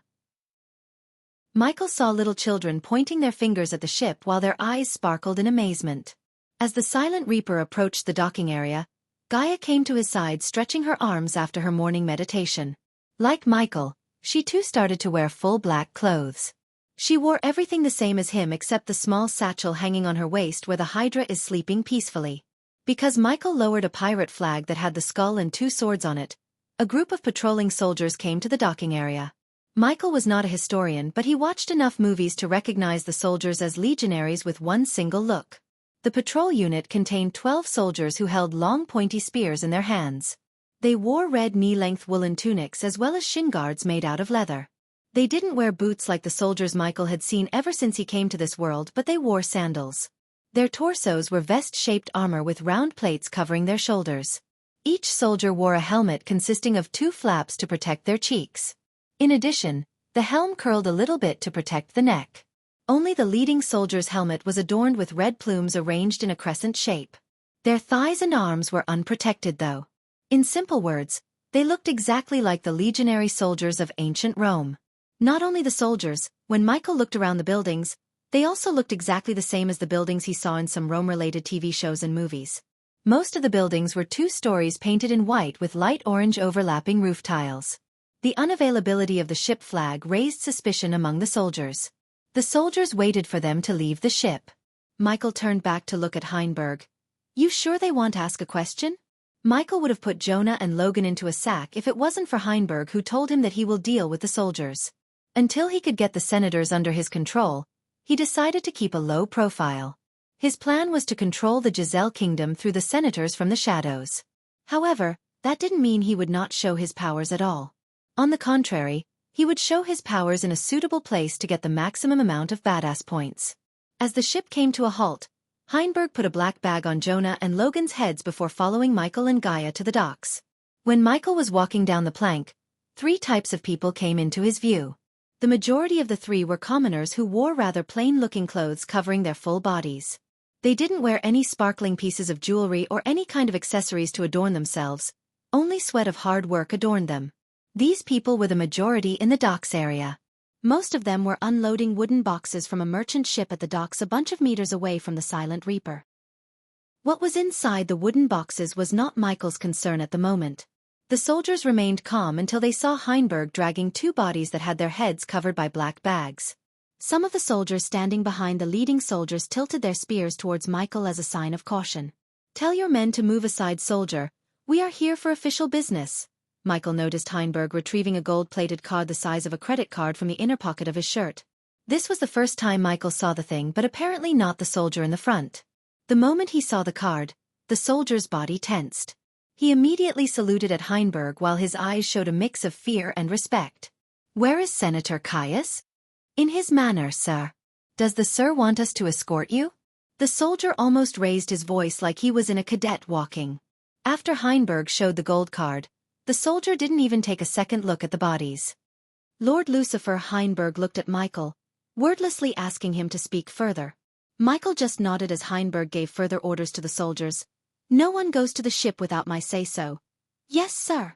Tell them to leave him somewhere safe, Michael said, glancing at Logan. Put him somewhere safe and leave him alone, as per Michael's order. Heinberg moved Logan's body towards the soldiers. The onlookers stared at the scene and the Silent Reaper for a few moments before resuming what they were doing. After all, these working classes were paid for working, not for gawking. In front of Michael, there was a straight road paved in greystones leading to the inner city. Either side of the roads had buildings and occasional palm-like trees. Dragging Jonah's body would be a pain and slow down their pace, so Heinberg just lifted his body, putting him on his shoulder. As any typical city would have, he noticed smithery, a couple of bakeries as well as ration stores along the way. In addition to those stores, he was surprised to see many alchemy ingredient stores and agriculture supplies stores. Given that all the people in the southern continent required food, there was a higher demand for agriculture supplies than all the other continents. Fresh organic eggs, fruits and vegetables for the cheapest price. Come on, lords and ladies, take a look at our produce. It felt like a century since he heard the cries of farmers and smelled the scent of a marketplace. How much are these? While walking through the streets, he forgot to turn back until he heard Gaia's voice. She was at a fruit stall, smelling the reddish mangoes on a bucker before a white-bearded old man. 10 mangoes for 3 gold coins. No way, 2 dash, here. He almost twisted her ears for trying to bargain with the old farmer for 1 gold coin. It was fortunate they could spend the gold coins of Elon in the southern continent, as both the continents shared the same currency. Stop, let me choose, she interrupted the old farmer and started to pick the mangoes herself. What did she say? Oh yeah, don't focus on the color. Squeeze the mango gently and smell the stem end for a fruity aroma. The old man just stared at Gaia while she took each mango in her hand, squeezing and smelling them. Yeah, take your sweet time. I am taking it, she completely ignored Michael, who just rolled his eyes. Seeing the both of them, the old farmer chuckled. Wives, sir. Heinberg felt a chill crawling through his spine when he saw the old man casually kidding the 2 most terrifying people in the whole southern continent. He thought the old man was going to die a horrible death, but unlike what he expected, Heinberg saw Lucifer just laugh with the old man while she elbowed Michael, gently smiling. Chapter 270. I'm really starting to regret giving you money. She had a basket in her hand full of fruits, vegetables, and meat. In her shopping spree, she forgot the one most important thing. She didn't know how to cook. Because they were walking through the streets full of people, she was unable to put everything in her space ring. The further they walked into the inner city, the less crowded the streets got. The paved street they were walking on opened up in a 3-way junction. In the center of the junction was a beautifully built water fountain. The marble stone coupled with bright blue sparkling water made the fountain truly a majestic structure. In addition to the beautiful fountain, the buildings surrounding were fancier than the buildings near the docks. These buildings were built using marble stones rather than granite, which gave each building a unique charm. Most of the buildings were 3 stories with green plants hanging from the roof as decoration. Besides the buildings, the people roaming on the streets were fancier too, especially the ladies. They wore golden inlaid sleeveless tunics and some of them wore colorful stolas. Apart from the fancy sparkling dress, each of them had gold and gem-placed pieces of jewelry adorn their ears as earrings, neck as chains, and hands as bangles. I'm standing right here, Gaia said, gritting her teeth. Looking at him, gawking at all the ladies began to kindle her jealousy. There were all kinds of hot women walking around the water fountain, redheads, blondes, brunettes, and even some green-haired ladies. Ouch! Only when he felt a sharp pain in his upper arm, his focus on the women broke. Were you checking them out in front of me? I'm not checking them out as you think. It reminds me of something back at home. Since this place resembled the Roman TV shows he watched like Spartacus, he felt some nostalgia. If it wasn't the truth, she would have seen it in his eyes and began to growl about him lying to her. She was with him long enough to see that he's really telling the truth. Plus, they're hot, he teased her to make her mad. Her facial muscles twitched weirdly, making Michael chuckle. She tried to bite him in the shoulder despite the people on the streets. Fortunately, she had a heavy basket in her hand and he was quick enough to restrain her by wrapping his hand around her shoulder. He squeezed her with love mixed with childish playfulness. Looking at them act this way really made Heinberg wonder what kind of people they are. One moment, he was killing people within a heartbeat. Another moment, He was playing with his girlfriend and laughing with old men to their jokes. "Move it, dog." A fancy-dressed woman's voice reverberated the area. Michael noticed a man getting slapped by the woman. Slave. Only took Michael a single glance at the man to recognize the man as a slave. The man had an X-shaped burn scar on his left chest. He wore nothing but a small piece of worn-out tunic only covering his privates. The woman kept beating the man with a stick like he was some kind of animal. The scene gave him major nostalgia because he spent years of his childhood working for arms dealers and drug dealers as a drug mule along with the other kids in the orphanage. They were slaves to those criminals, which was the reason Michael hated slavery to the core. Although he knew he can't clean the slavery off of the earth, he killed a fair share of slavers in the dark corners of the world. In this world, however, he could gain the power to completely wipe off slavery. This is not the time Gaia knew his hate towards the slavers. Except for the existence of the system, he shared everything with her as she did with him. Michael calmed himself with a couple of deep breaths. "Lead the way." He signaled Heinberg to lead the way as there were 2 roads across the water fountain. Heinberg nodded before taking the lead. Michael silently followed him behind while carefully noticing everything around him. He saw more and more slaves along the way. They all shared the same burn mark. He even saw some completely naked female slaves. The nobles who owned them had no sympathy whatsoever for the slaves, else they would have at least given them a piece of cloth to cover their privates. The slavery is worse than I thought. Gaia felt pity for the slaves. There was no life in the slaves' eyes. They walked behind the nobles like zombies. For the moment, Michael kept walking past them without lifting a finger. After a few more minutes of following Heinberg, an elegant mansion appeared in his view. From the outside, this mansion looked magnificent. It had been built with marble stones and had blue stone decorations. Small, half-rounded windows added to the overall style of the mansion and had been added to the house in a very asymmetric way. The building was shaped like a T. The 2 extensions extended into a covered patio reaching the end of that side of the house. The second floor was smaller than the first, which created a layered style of look in combination with the roof. This floor had a very different style than the floor below. The roof was flat and covered with brown wood shingles. 2 large chimneys sat at either side of the house. There were no windows on the roof. The mansion itself was surrounded by a gorgeous garden, including hanging grapevines, a couple of lion statues that spit water through its mouth, a pond and many different flowers. Just like the legionary soldiers he saw at the docks, there were many groups of soldiers patrolling the mansion's surroundings.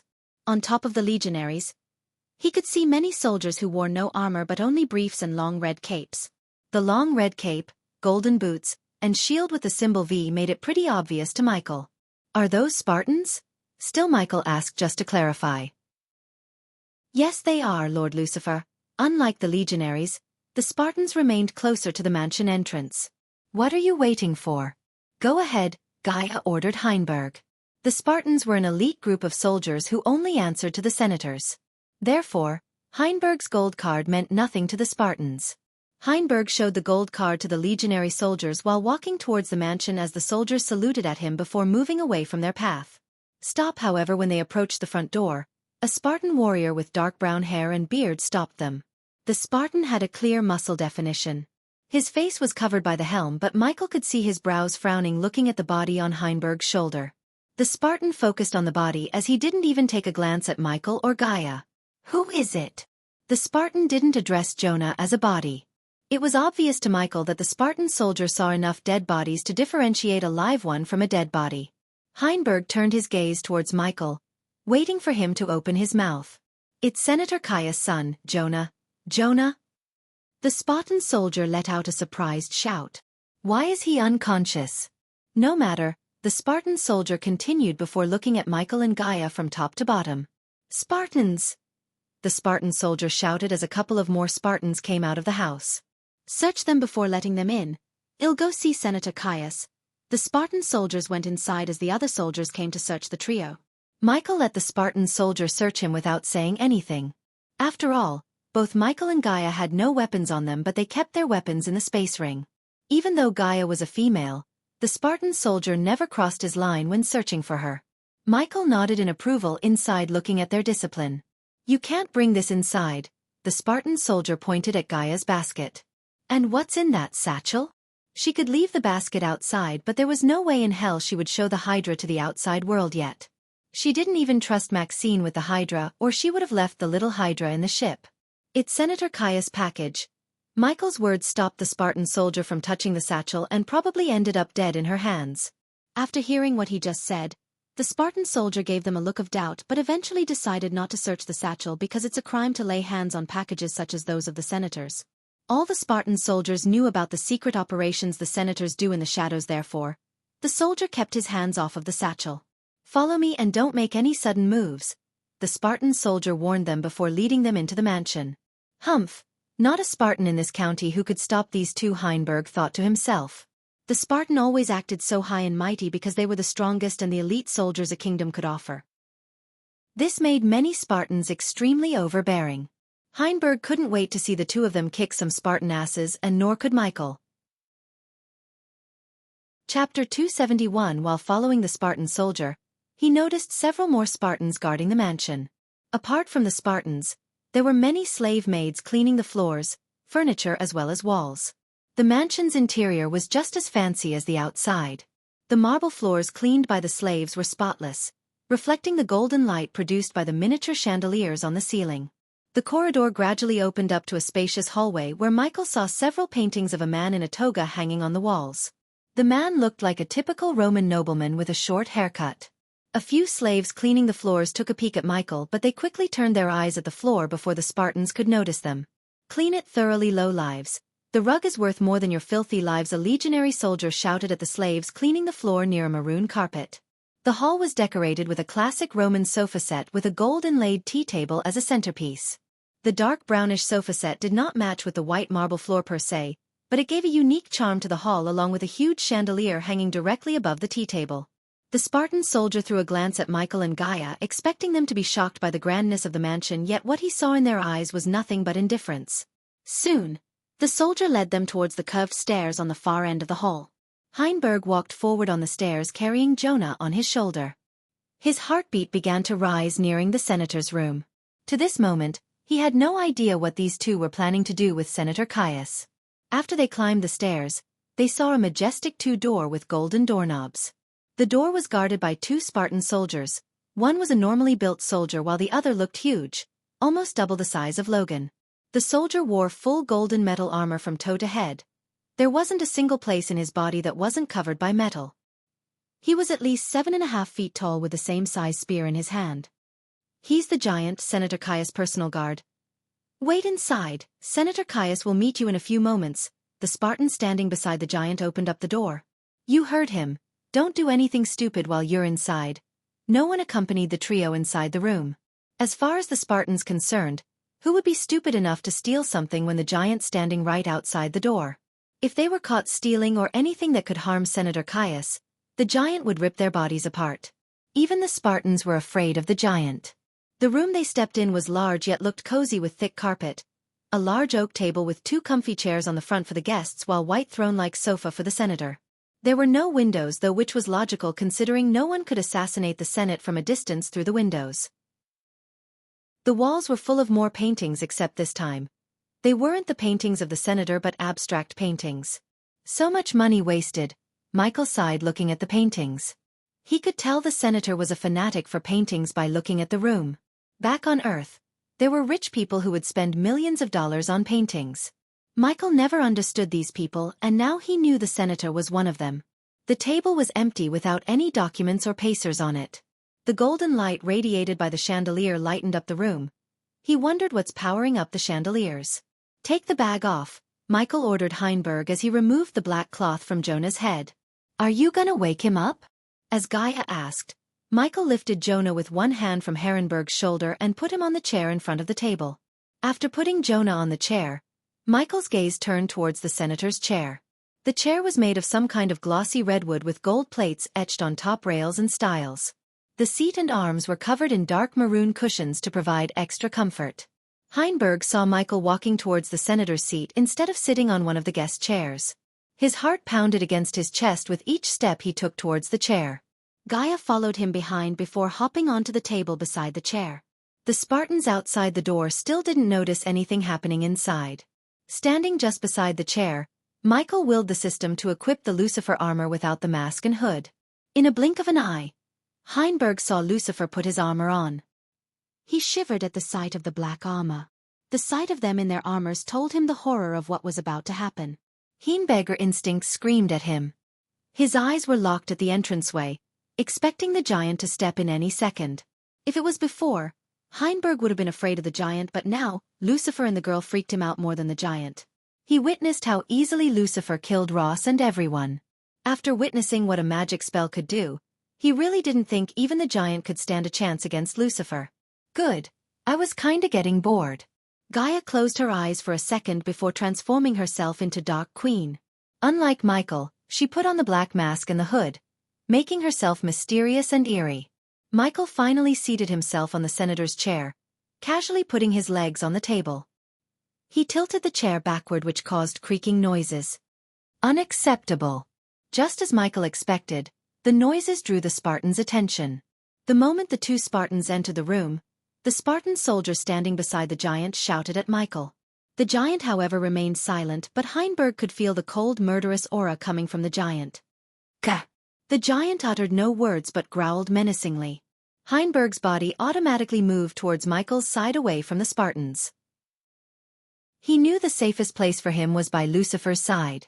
However, he prayed to the gods that he won't become collateral damage in the battle between the Spartans and Lucifer. It's rude to keep the guests waiting, my dear Spartans.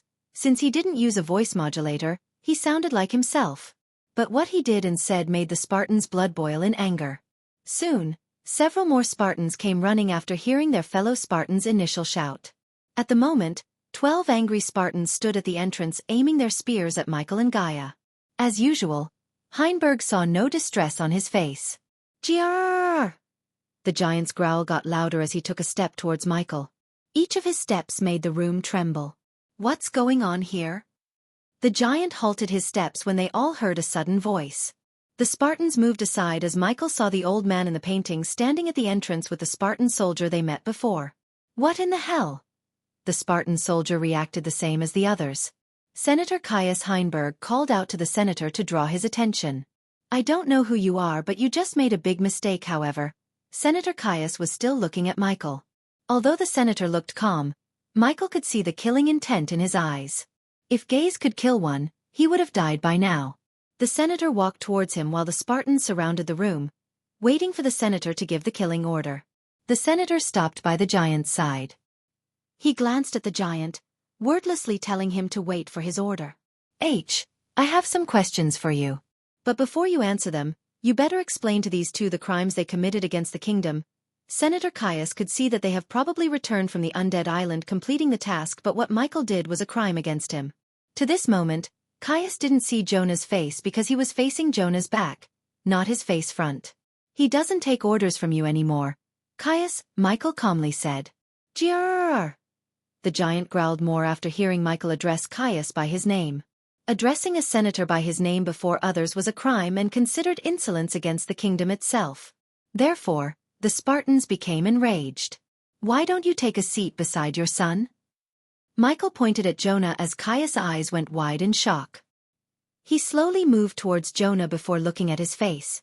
Instead of acting happy to see his son, Senator Caius creased his frowns while scanning the room for someone. How did he?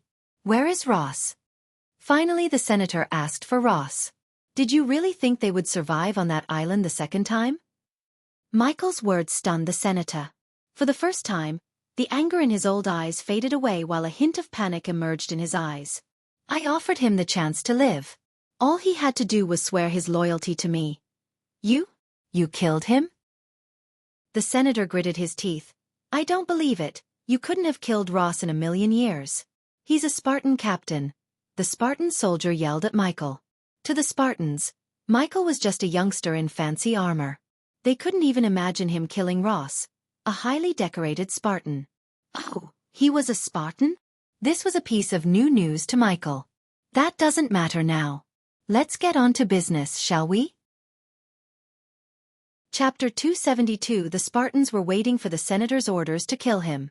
The way he's sitting legs up on the table, the way he spoke made the Spartan blood boil in anger. If you may. Michael looked at Gaia as she flicked her wrist. The very next moment, the door slammed shut. How? The senator's mind went black seeing the door shut itself. The Spartans looked bewildered about what just happened. They had no idea what he was about to do to them if the senator refused to accept his offer. Initially, Michael wanted to silently make the senator his puppet, but after witnessing how the nobles treat the slaves, he wanted to show the senator a glimpse of hell, so he would do everything Michael says with no questions asked. From now on, you're gonna do everything I tell you to. Senator Caius, can we kill him now? Chiara. The giant growled as usual while the Spartans basically trembled to kill Michael. Yet, Senator Caius hesitated to give the order because he wanted the artifact he ordered Heinberg to get. Most of all, he didn't want the Spartans to know about the off-the-books operation. But it was too late for him to send the Spartans out, as Gaia already put a barrier around the room when she shut the door. The barrier would prevent the Spartans from leaving along with any sound. As you can see, my Spartans are very eager to kill you. You and I both know what's keeping me from giving the order. The senator retrieved his calm composure. He didn't know what sort of technique they pulled to close the door, but with his Spartans and the giant, he felt invincible. As far as Caius was concerned, their lives were in his hands. What do you think is in that bag? You can tell him H. Michael didn't worry about confirming Caius the existence of the artifact. If Michael's guess was right, Caius would either doubt the truth or try to get his hands on the satchel. The moment H nodded, Caius' body shuddered. But it's mine now. Growling. I'm gonna give you one last chance, kid. Give me the artifact and beg for my mercy. I might tell Giant to go easy on you too. Giant that, Giant this, what's the big deal? You think he can protect you from me? Finally Caius snickered, having enough with Michael. Giant. The giant took a step forward as the Spartans took a step back. They had all seen what the giant would do to Caius' targets. Xianxia. He aimed his index finger at the giant's head as a thick golden lightning bolt went straight through the giant's metal helmet like a hot knife through butter. For a few moments, no one uttered a single word. They were speechless. Thud.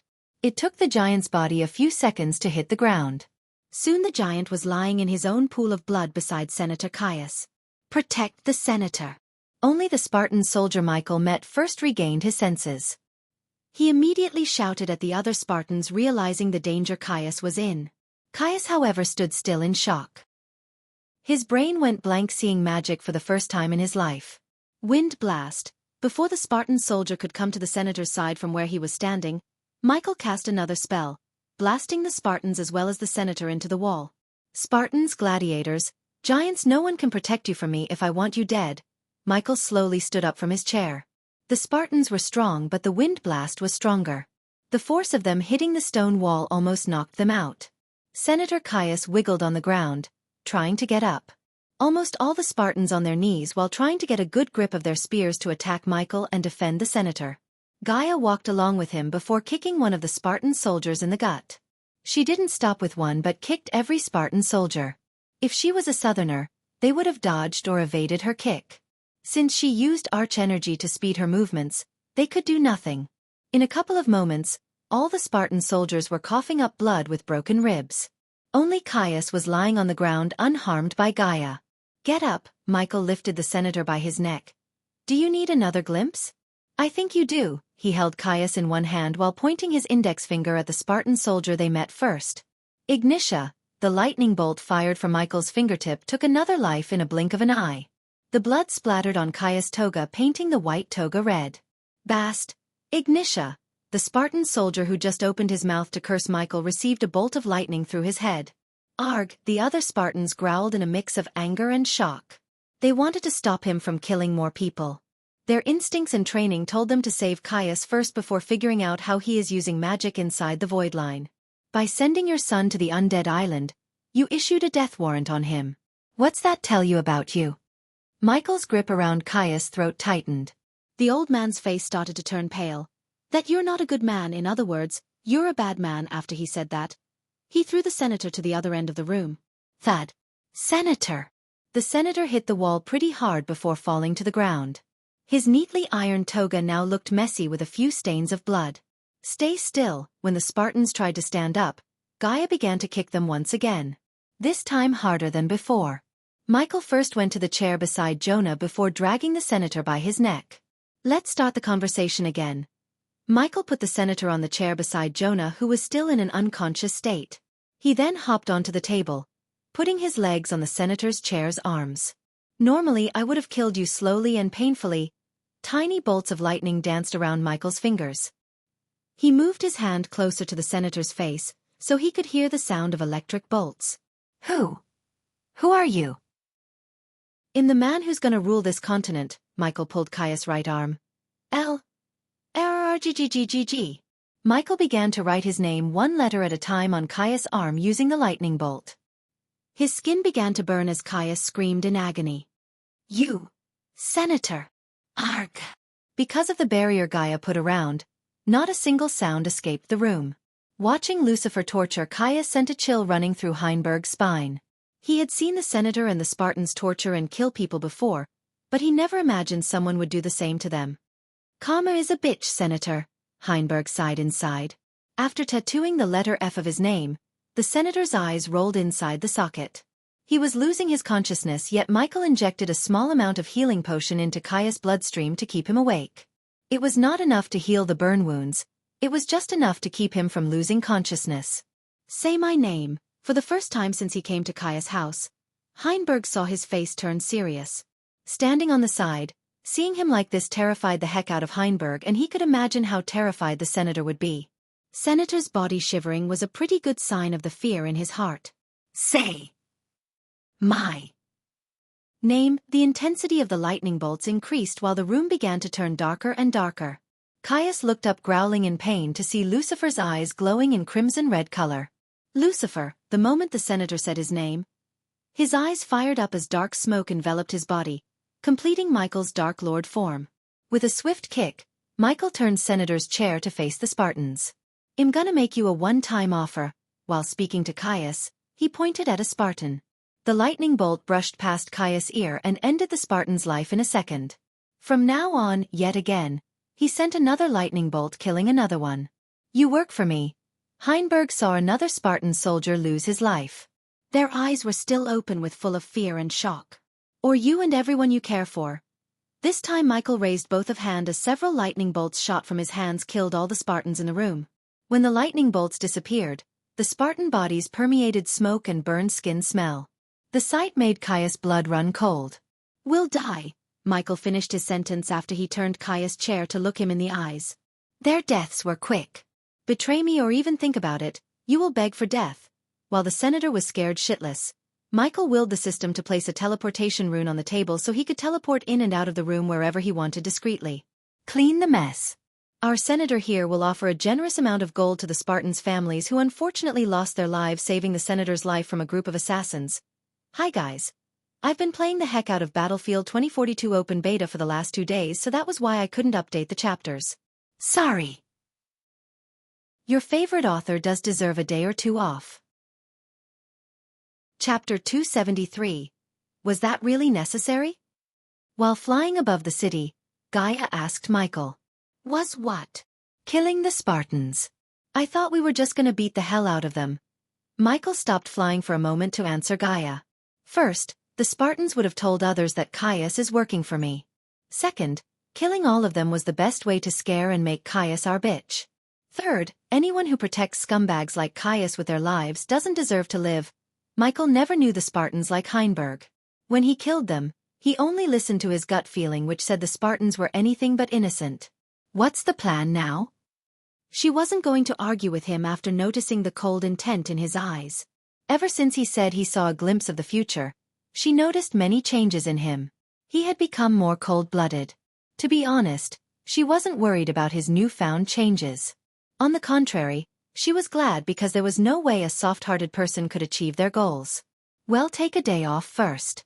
Then, well, kidnap all the senators and make them our bitches. She saw him smile coldly. Leaving Heinberg in Krilta, they continued to fly in a random direction. After flying for an hour, they found a glossy grass field on the top of a small mountain cliff. The sun was many hours away from setting down, yet their limit of arch energy usage time made them rest for the day. I want this world to stay like this. Standing atop the cliff, he looked at the majestic view before him. As far as his eyes could see, the land was covered with green forests, grasslands, zigzaggy rivers, lakes and a chain of mountains. Yet only a small portion of this vast Mother Nature contained man-made buildings. Although he was not into saving nature back on Earth, compared to Earth, this world was heaven. It was because these people coexisted with nature instead of destroying it. At first, he didn't value nature's beauty too much, but after seeing the future world where there wasn't a single tree or clean water source, he wanted to preserve this world as it is. If that meant fewer technologies, he was ready to sacrifice technology for nature. This was purely a decision made of selfishness, as he would rather rule a beautiful fantasy world than a technologically advanced polluted planet. They sat down on the grass field, feeling the gentle coldness of the dew. Gaia rested her head on his shoulder as he on her head. The Hydra wiggled out of the satchel onto Gaia's lap. It will be more beautiful if we have someone to play with, the silver head sounded a little gloomy. You do have someone to play with, little fella, a big scaly dumb dragon. Hearing her words, even the white head looked surprised and even delighted for a second. Think of him like your big brother, said Michael. Where is he now? The silver head asked with a bit of excitement hidden within its voice. He is at home. Don't worry. We'll go there soon. His purpose of visiting the southern continent was almost finished. The only thing he had to do was get all the senators in line so he could rule Giselle from the shadows. Let's just say we control every kingdom in this world. What then? If you're asking me, will I rule this world as an emperor? No, too many risks, too many responsibilities, too much exposure. I prefer living my immortal life without any of those.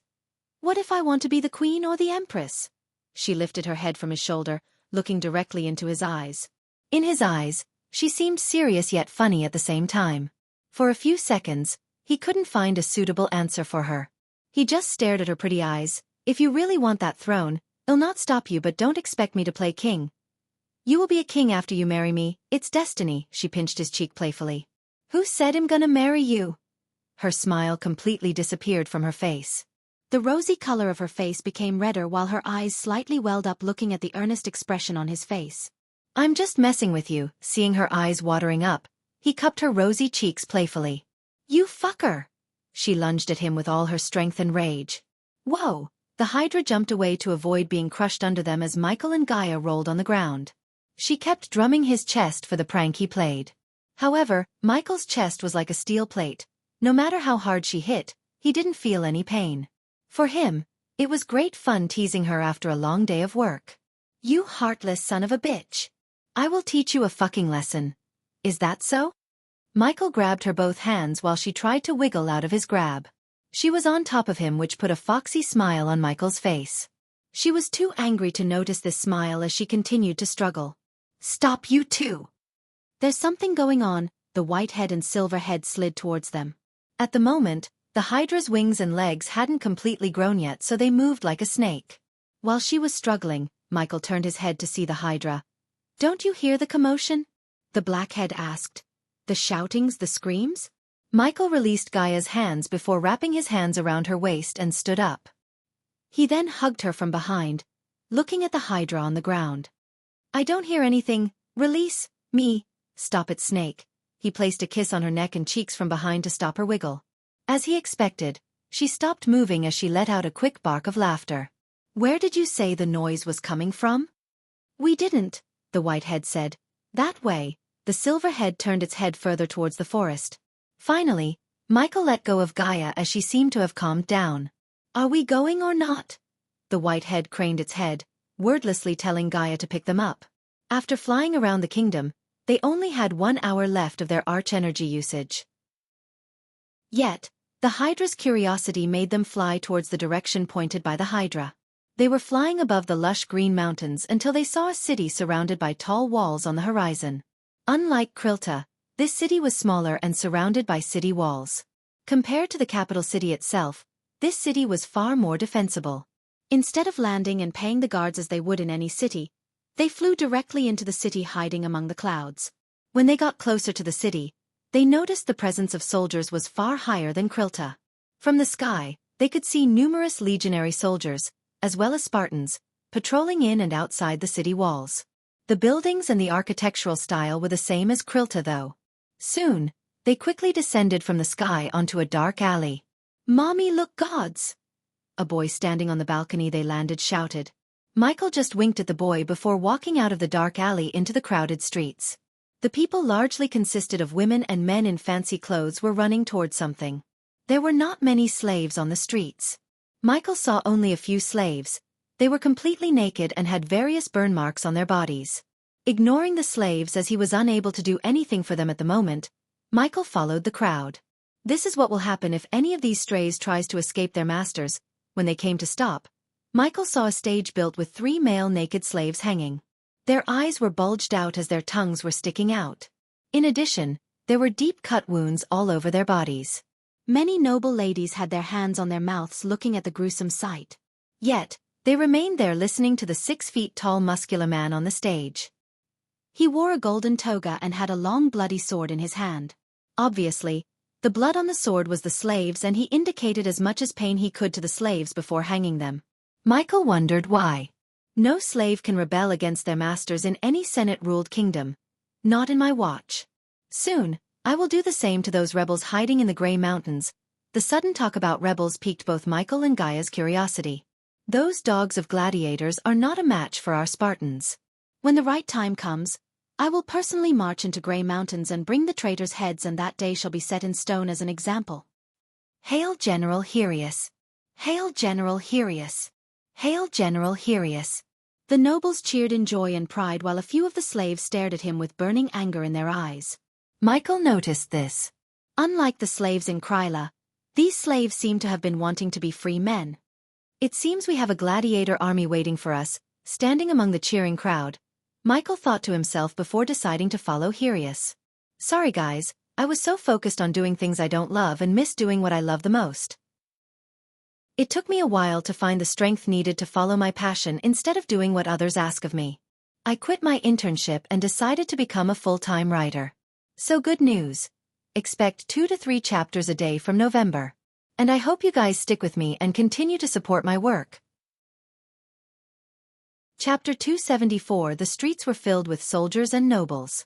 Either side of the streets had various shops such as utensil shops, markets, meat shops, as well as small restaurants. Despite the crowd walking in front of him, his eyes were fixed on Hyrieus, who was accompanied by 20 Spartans and 25 legionary soldiers. It'd be impossible to assassinate Hyrieus unless the assassin is Michael, who could use arch energy. However, it was not Michael's plan to assassinate Hyrieus. Let's just take him already. Gaia started to lose her patience after following Hyrieus for almost half an hour. The gentle warmth of the morning sun now transformed into the scorching sun. The noble ladies were frantically waving their fans to cool themselves.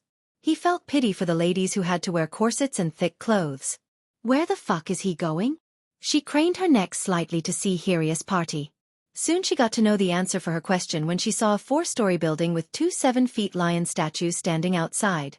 Unlike the rest of the buildings, the one Hyrieus was walking towards was built using decorated glasses and some kind of redwood. The beams were made of wood while the walls, windows, and doors were made of glass. After Hyrieus entered the building through the front door, Michael and Gaia reached the 2 lion statues. Even among the nobles, only those who had Spartans as bodyguards entered the building. What's this building? An inn? I don't think so. Michael noticed the nobles showing some kind of card to the legionary soldiers standing by the door before entering the building. We should do the usual. Rent a room in a tavern nearby, watch his every moment using spiders, and then decide what to do with him next. I'm hungry, the whitehead's voice came out from Gaia's satchel. Seeing the sun was roasting them and there was no way of getting into the building without revealing their power, Michael decided to go with Gaia's plan. Under the shade of the buildings, they strolled on the street looking for a tavern nearby. Nearly 20 meters away from the building Hyrieus entered, they found a lively tavern called the Lost Castle. From the outside, the tavern looked somewhat grand, peaceful, and cheerful. Marble stones and pillars made up most of the building's outer structure. It was difficult to see through the small, curtained windows, but the inviting music from within can be felt outside. The music had a medieval vibe to it which was very pleasant to listen to. Move your ass, human, something smells really nice in there. Gaia gave a light pat on the satchel, hoping to shut up the white head before walking towards the door. She too felt hungry after all the walking and flying. As they entered the tavern through the hard wooden door, they were welcomed by laughing voices and the smile of a waitress. The bartender was a bald middle-aged man. For a moment, a small smile appeared on his face, but after scanning both of them from top to bottom, that smile disappeared from his face. Nonetheless, the tavern was as lovely inside as it was on the outside. Rounded, stone beams supported the upper floor and the light fixtures attached to them. The walls were decorated with mounted animal heads, hides, and small animals. It was clear the owner is an avid hunter, and the smells coming from the kitchen indicated that the animals don't go to waste. The tavern was packed. Commoners and lesser nobles seemed to be the primary clientele here. Several long tables were occupied by Spartan soldiers. The other, smaller tables were also occupied by legionary soldiers who seemed to be enjoying their time by harassing girls in rather ragged plain clothes. When Michael and Gaia stepped into the tavern, in addition to some legionary soldiers, a few tog-wearing golden-haired youngsters turned their heads towards them. Ignoring their gazes, Michael walked towards an enmity table in the far end of the tavern. It's cool here. The sun's heat could not be felt in the tavern, not even a bit. Michael looked surprisingly around the room to find how they were cooling the inside. Sheila! Despite the bartender's hostility towards outsiders, he shouted at one of the waitresses to go to Michael's table. Oh, quit whining, Pablo. Sheila is serving us. A legionary soldier on the other end of the tavern from Michael's table replied the bartender, raising his voice.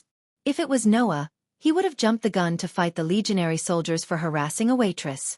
Michael was different. He remained calm, but he had a feeling that a fight was ahead because just like the bartender, some of the legionary soldiers too stared at Michael and Gaia with hostile looks on their faces. What's crawled into their asses? Gaia noticed these hostile gazes on them and she did not like them. If only she wasn't hungry, she would have beat the crap out of them.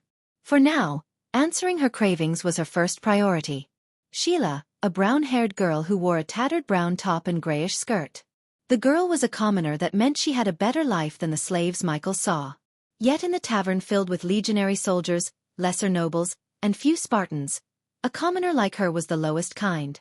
When Michael thought about it, the situation in the southern continent wasn't much different than Elon, except in Elon, there were only two kinds. Cultivators and those who stuck at arch-sensing or foundation stage all their lives who were called commoners by the cultivators. In the southern continent, there were three kinds: nobles, commoners, and slaves. In a rich city filled with nobles and lesser nobles such as this, the nobles practically treated commons like their slaves.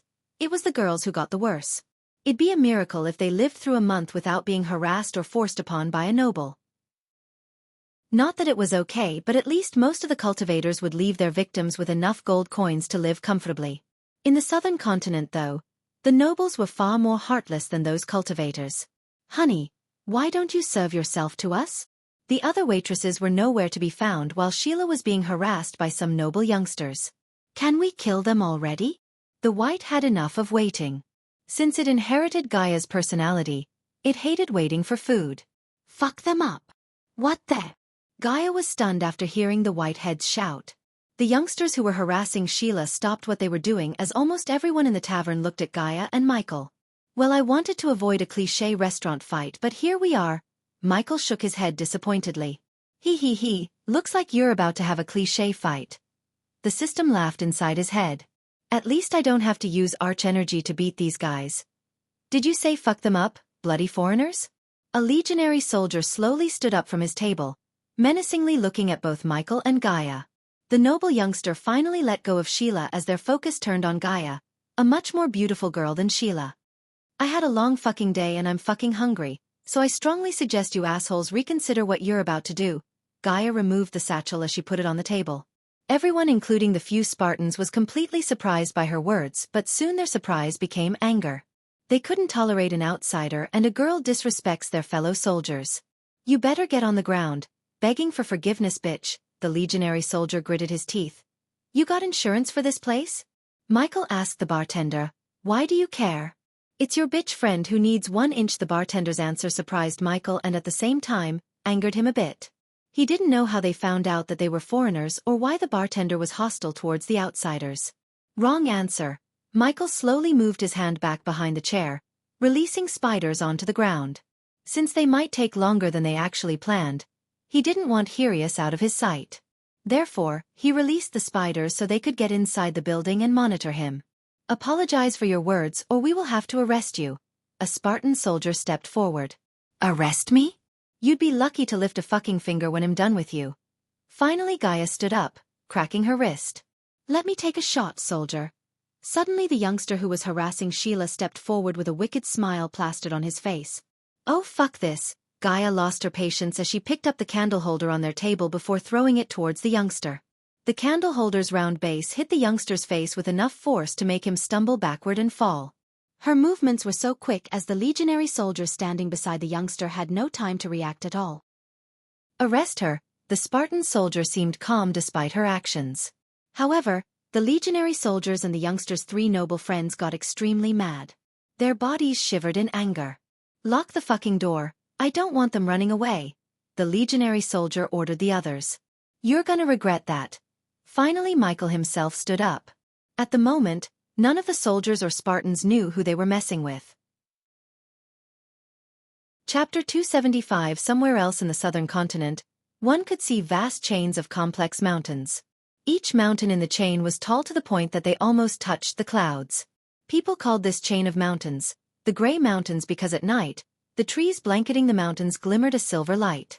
The scholars of the southern continent studied the trees and their leaves, coming to the conclusion that the leaves had a property that absorbs moonlight and produces a vapor that radiates in silver color. In addition to the silver light, the vapor produced by leaves had a cooling effect. The scholars and blacksmiths of the southern continent were able to create a device that absorbs this vapor, store it within and release it slowly to cool down a room or a hall depending on the device's size.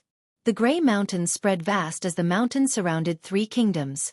Each of the 3 kingdoms was ruled by a king instead of a senate. Among the 7 kingdoms in the continent, only these 3 kingdoms were ruled by kings. Over the years, the senates tried to overthrow a king's regime, intending to replace the kings with the Senate by conducting many clandestine operations, yet the senates failed because the alliance between the 3 kings was too strong. Considering the 3 kingdoms were surrounded by Grey Mountains, it'd be near impossible for other Senate-ruled kingdoms to prevail in a war against these kingdoms. In addition to being a natural wall for the 3 kingdoms, the mountains provided the kingdoms with grey leaves, which were one of the major economic pillars for these kingdoms. No matter how hard the Senate tried to grow the grey leaves trees, they simply could not succeed as the grey leaves trees were exclusive to the Grey Mountains. If one tried to harm the Grey Mountain forests, they would not only face the wrath of the 3 kingdoms but also the wrath of the Elven Empire in the Aur continent because the forest was worshipped by elves all over the world. This was another layer of protection the 3 kingdoms got from the Grey Mountains. No bandit camp or any threat could prevail in the Grey Mountains, at least that was what the rest of the world thought. In the forest of Kivin Kingdoms, part of the Grey Mountains, a campsite containing numerous tents could be seen under the thick canopy. But the campsite was not inhabited by bandits, it was inhabited by someone else. The campsite was surrounded by a makeshift wall made of wooden poles with a pointy end.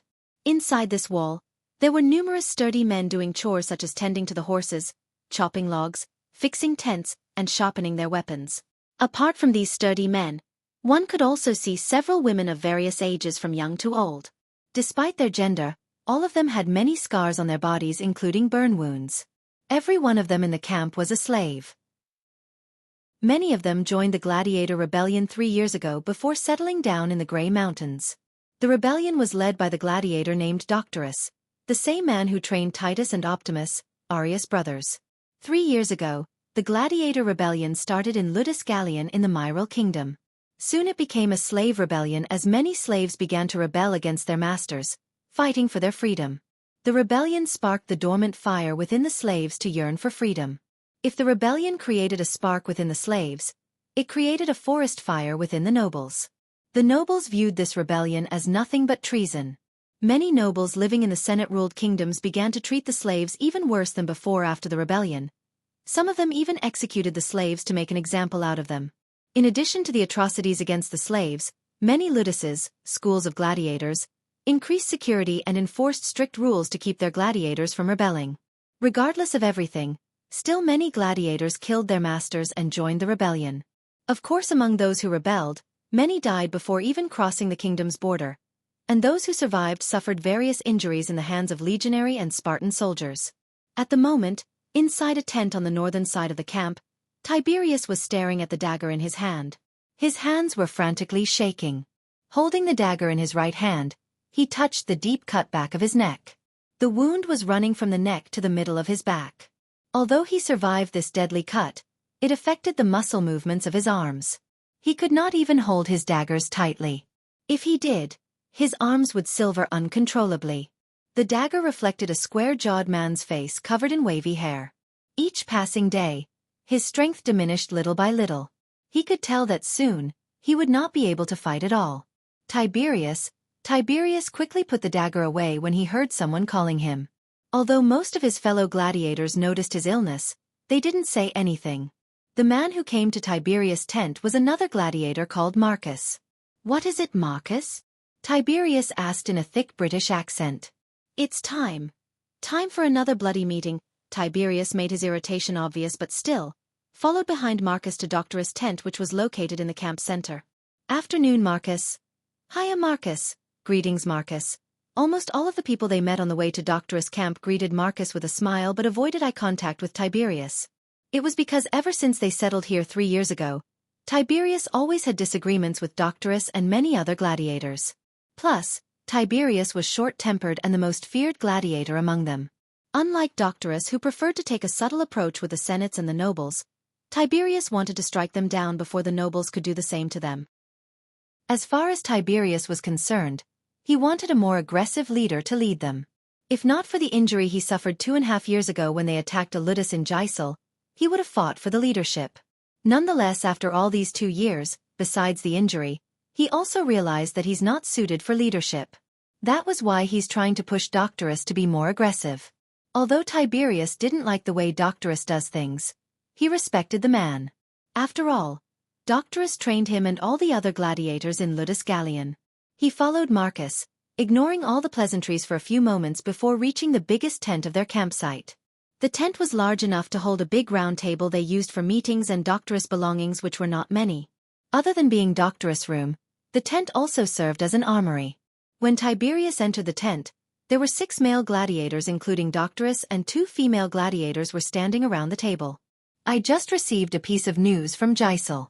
Hyrieus has hanged 3 more people who tried to escape the kingdom in this camp. Many avoided using the word slave. They were fighting against slavery and stopping using the word was their first step towards abolishing slavery." Fucking shithead, Tiberius punched the table in anger. He wanted to rip Hyrieus' throat off. He's been hunting the boar bastards ever since we started this rebellion. Were those people gladiators or slaves? Tiberius was one of the few people who's still using the word slave. After seeing what they did to Titus and Optimus, he hated being a slave himself, yet unlike Doctorus, he didn't believe that a simple thing like stopping using the word slave was enough to abolish slavery. "Cleaners and maids," Doctorus answered. "Let me guess, that bastard tortured them before hanging them." Tiberius did not look at any of them but Doctorus. Despite the respect he had for Doctorus, Tiberius felt his anger erupting within towards Doctorus. Doctorus remained silent while everyone took his silence as a yes. Coupled with the frustration of his worsening condition, this piece of news flamed the fan of Tiberius' anger. "What did I tell you, Doctorus? Leaving Hyrieus alive was a stupid decision. We should have killed him when we had the chance." He tightened his fist as his hand began to shiver.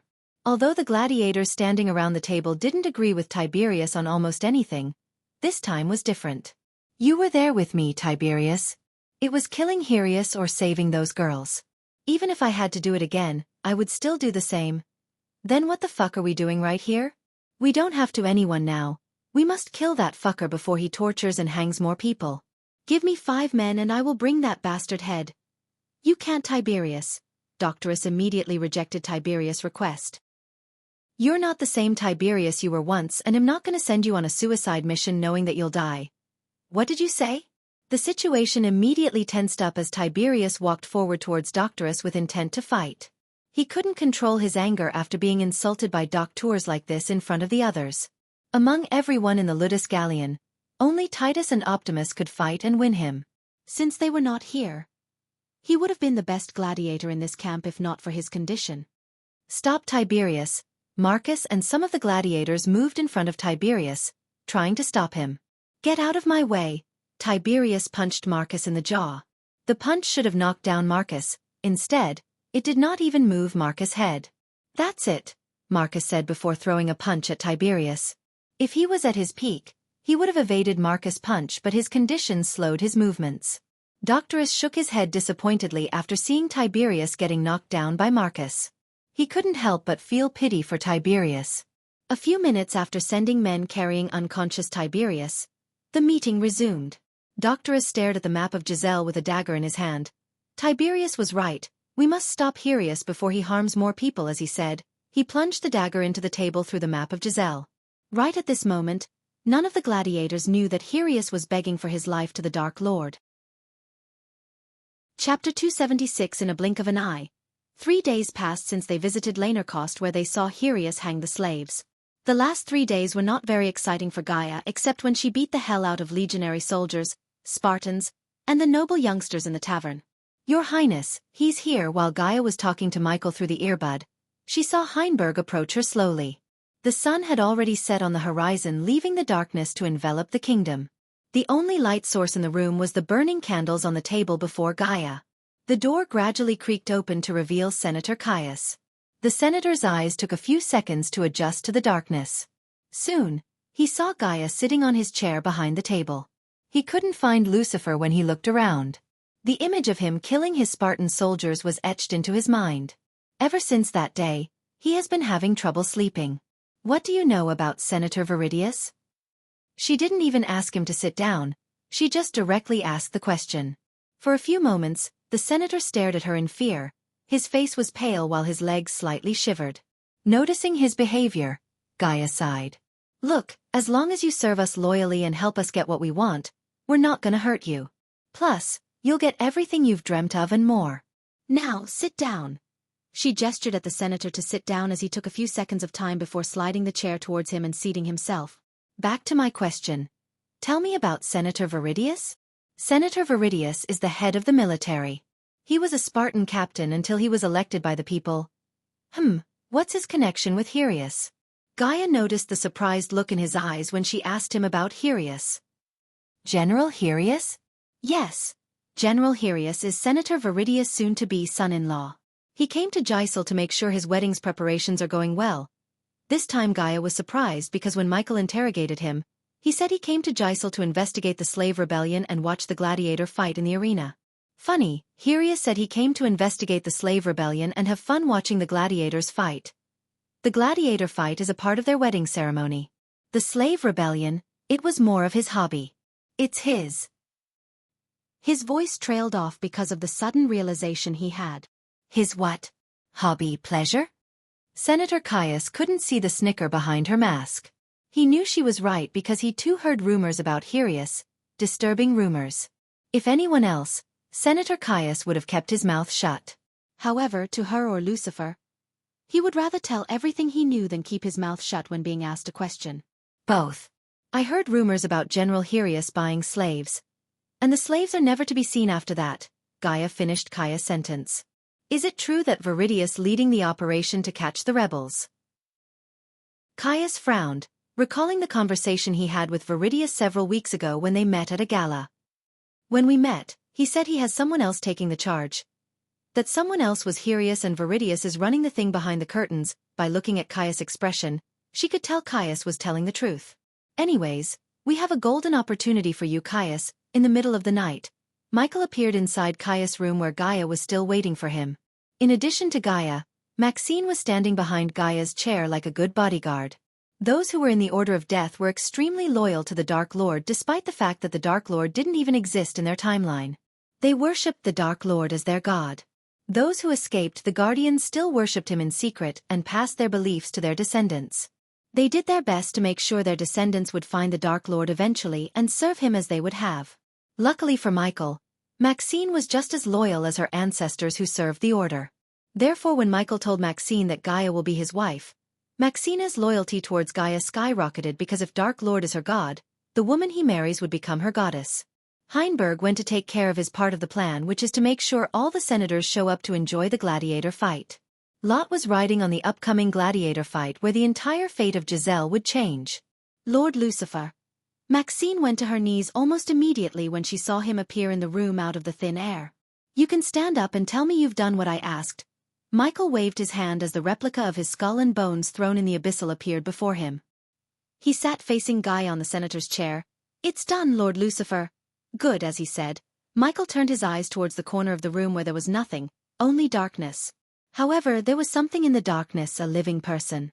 Maxine noticed his look as she walked towards the dark corner to retrieve the package. "Come on, Darkling." Michael saw Maxine dragging out a man from the dark corner. "Time to wake up, Plap." Maxine slapped the man to wake him up. Soon, the man's body began to wiggle as he woke up. Nonetheless, the man could utter a word because there was a cloth wrapped around his mouth preventing him from screaming. This man was none other than General Hirius himself. The building Hirius entered was a local guard garrison. It was protected on the ground level as well as kept archers to prevent anyone from entering the building from above. But the archers never expected to meet someone who could fly in the sky and rain arrows on them. It was as simple as walking through the front door after killing the archers. After entering the building, everything happened so fast as Michael and Gaia killed Hirius guards, interrogated Hirius for a while before leaving the garrison with Hirius. "Lord Lucifer, you want me to take it off?" She pointed at the mouth wrapping around Hirius' mouth. "No need for now." "What did you find?" Gaia suddenly asked. "A potential recruit," Michael said, resting his head on his fist. Regardless of the upcoming important thing, he looked extremely calm.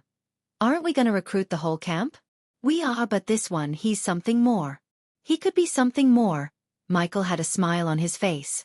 After seeing that gladiator, he had a feeling that this gladiator could be his god of war. "Lucifer, we need a reality check before moving forward with our plan. There's a possibility that the gladiators wouldn't want to fight for us. The same goes for your potential recruit. Not for him. He's ill, wanting to relive his glory days, and looking for a better leader.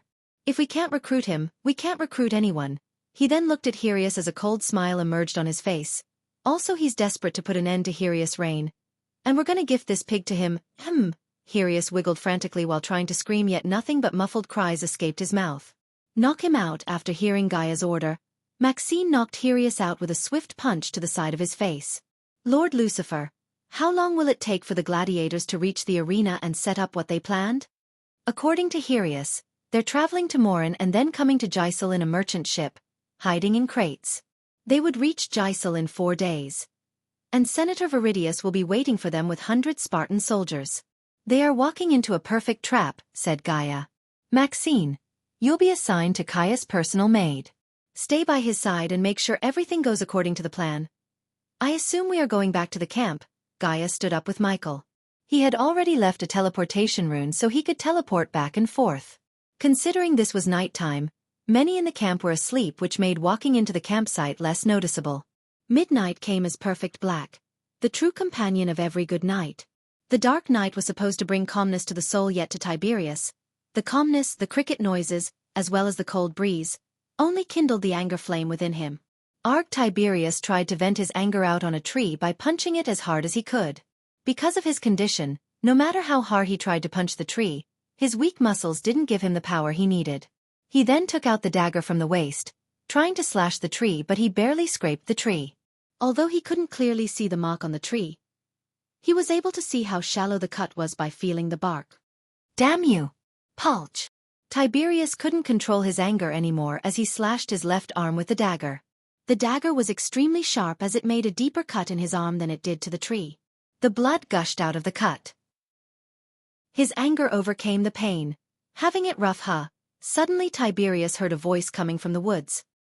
He looked around to see nothing but darkness. He was standing here outside the campsite. This place was supposed to be empty. "Come out with a wounded arm," he shouted at the darkness. "I came bearing a gift for you, Tiberius." Tiberius saw a pair of red glows slowly approaching him from the darkness. Chapter 277. Tiberius ignored the blood gushing out of the wound in his hand. His eyes were fixed on the red glows approaching him slowly from the woods. Gradually Tiberius could make out a figure of a human with the help of little moonlight coming through the thick canopy above. "Hello, Tiberius." A small orb of light appeared in between them to light the surroundings. Tiberius was stunned by the light as he had never seen a floating orb of light in his life before. The pair of red glows disappeared after the light appeared. Soon Tiberius saw another figure walking out of the darkness dragging a man whose head was covered in black cloth. Both of the figures wore black skull masks to cover their faces. "Your gift." Before Tiberius could do or say anything, the second figure standing behind the tall figure kicked the man as he slid towards Tiberius. Tiberius cautiously looked between the figure wiggling at his feet and the two figures standing a couple of meters in front of him. He had so many questions running through his mind, pushing those questions to the corners of his mind. He slowly placed his hand on the black cloth to remove it. His blood flowed to the person's black cloth, drenching it. "Go on." Michael knew about Tiberius' condition, so he patiently waited for him to take off the cloth from Hirius' head. Tiberius grabbed the cloth, removing it to see a bloodied, swollen face.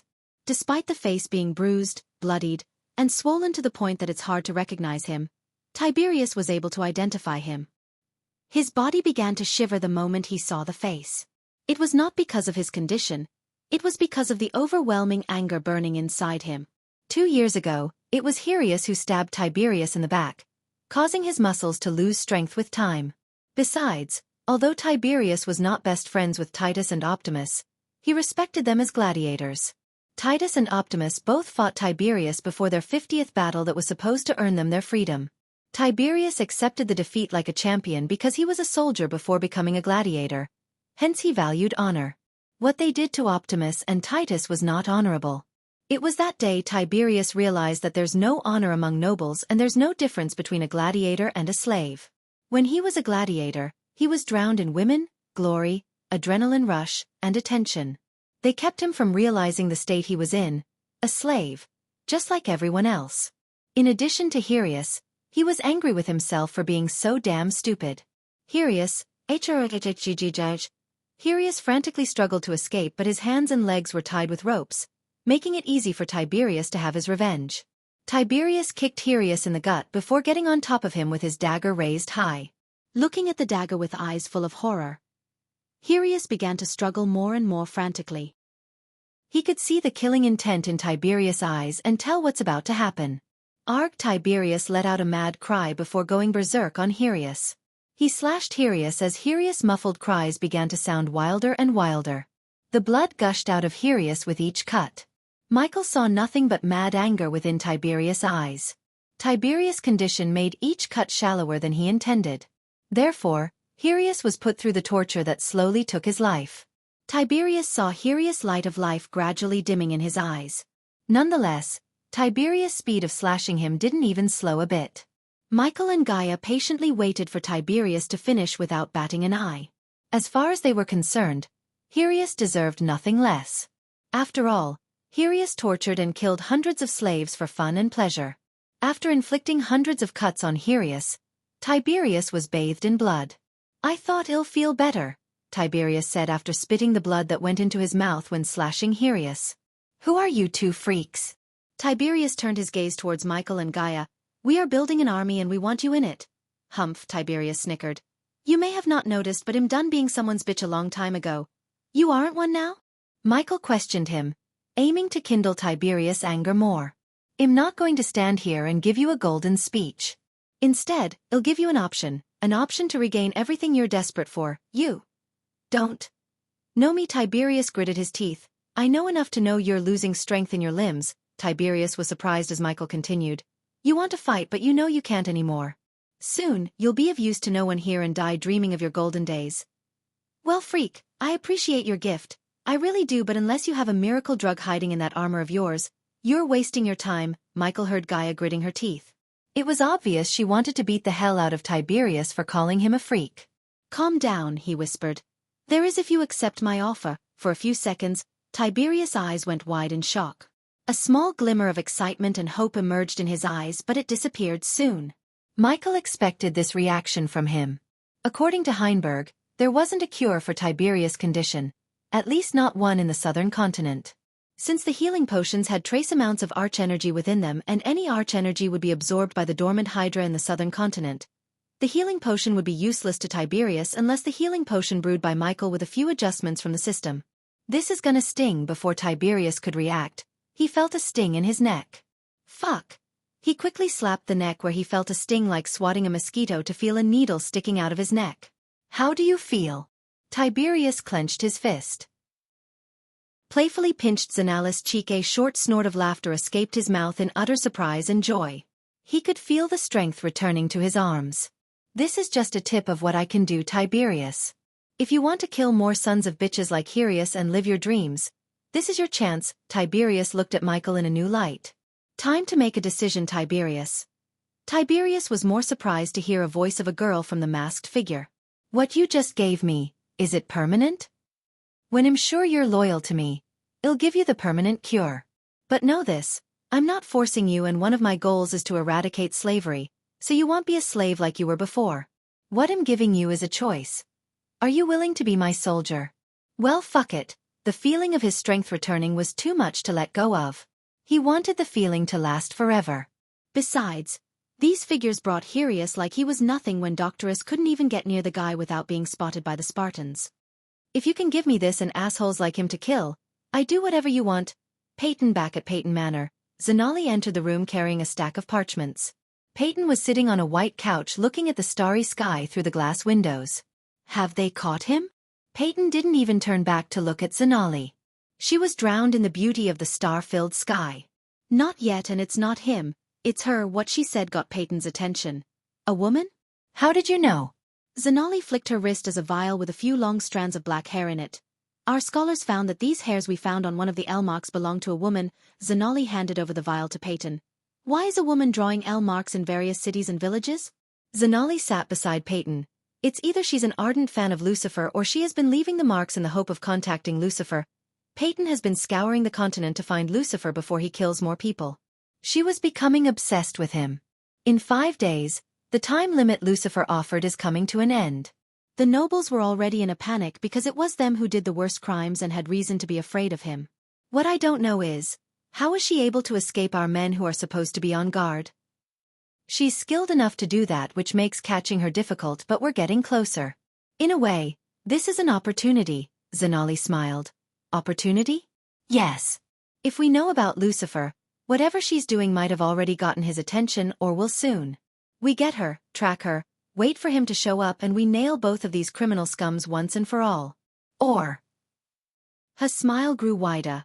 Or we leave our own marks. Lucifer will see them as calling cards, and she might see them as a reply from Lucifer. Either way, we'll catch one or both. Peyton nodded approvingly. Get it done. I want this fiasco to end before the tournament begins. And by the way, has Noah returned from his little trip? Peyton pinched Zanali's cheek in a playful manner as Zanali began to blush. He's still at the Rainbow Islands. Chapter 278. Right at the moment, Noah was standing on the edge of Angel's Peak, staring at the fishing village on the island. Stay focused, Noah. I can sense the Dark Lord's presence here. It's faint, but it's there. One would not see anyone else standing beside Noah.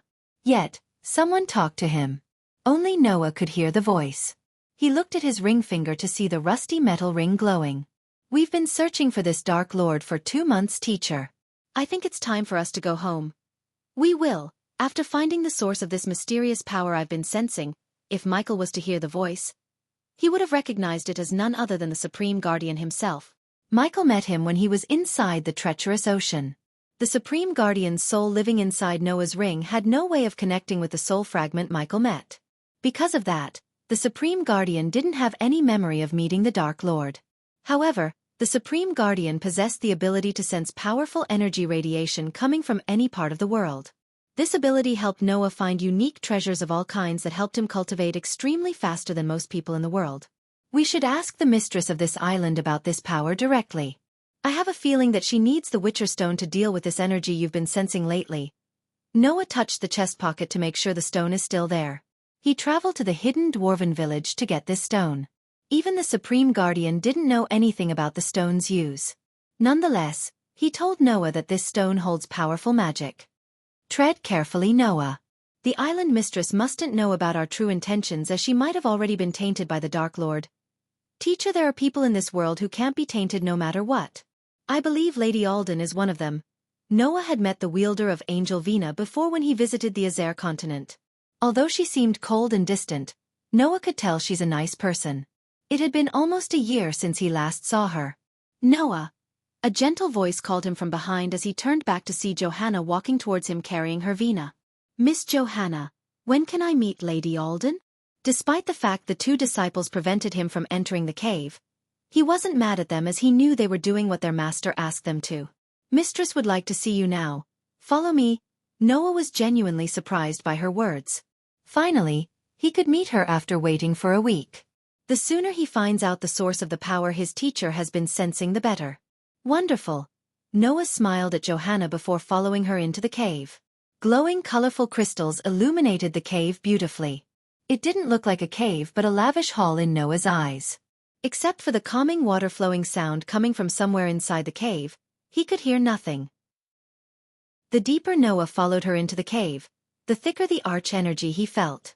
After silently walking behind Johanna for a few long moments, he saw a stage erupted higher from the ground at the end of the cave. On top of the stage sat Layla with her eyes closed and Angel's Vina on her lap. Noah was mesmerized by her angelic beauty. Her beauty and grace even surpassed Alicia. Narita was cleaning her Vina sitting beside Layla. Because of the recent anomaly, Noah couldn't see any of their current cultivation levels. Nonetheless, he could guess either of the disciples could win a fight against him easily.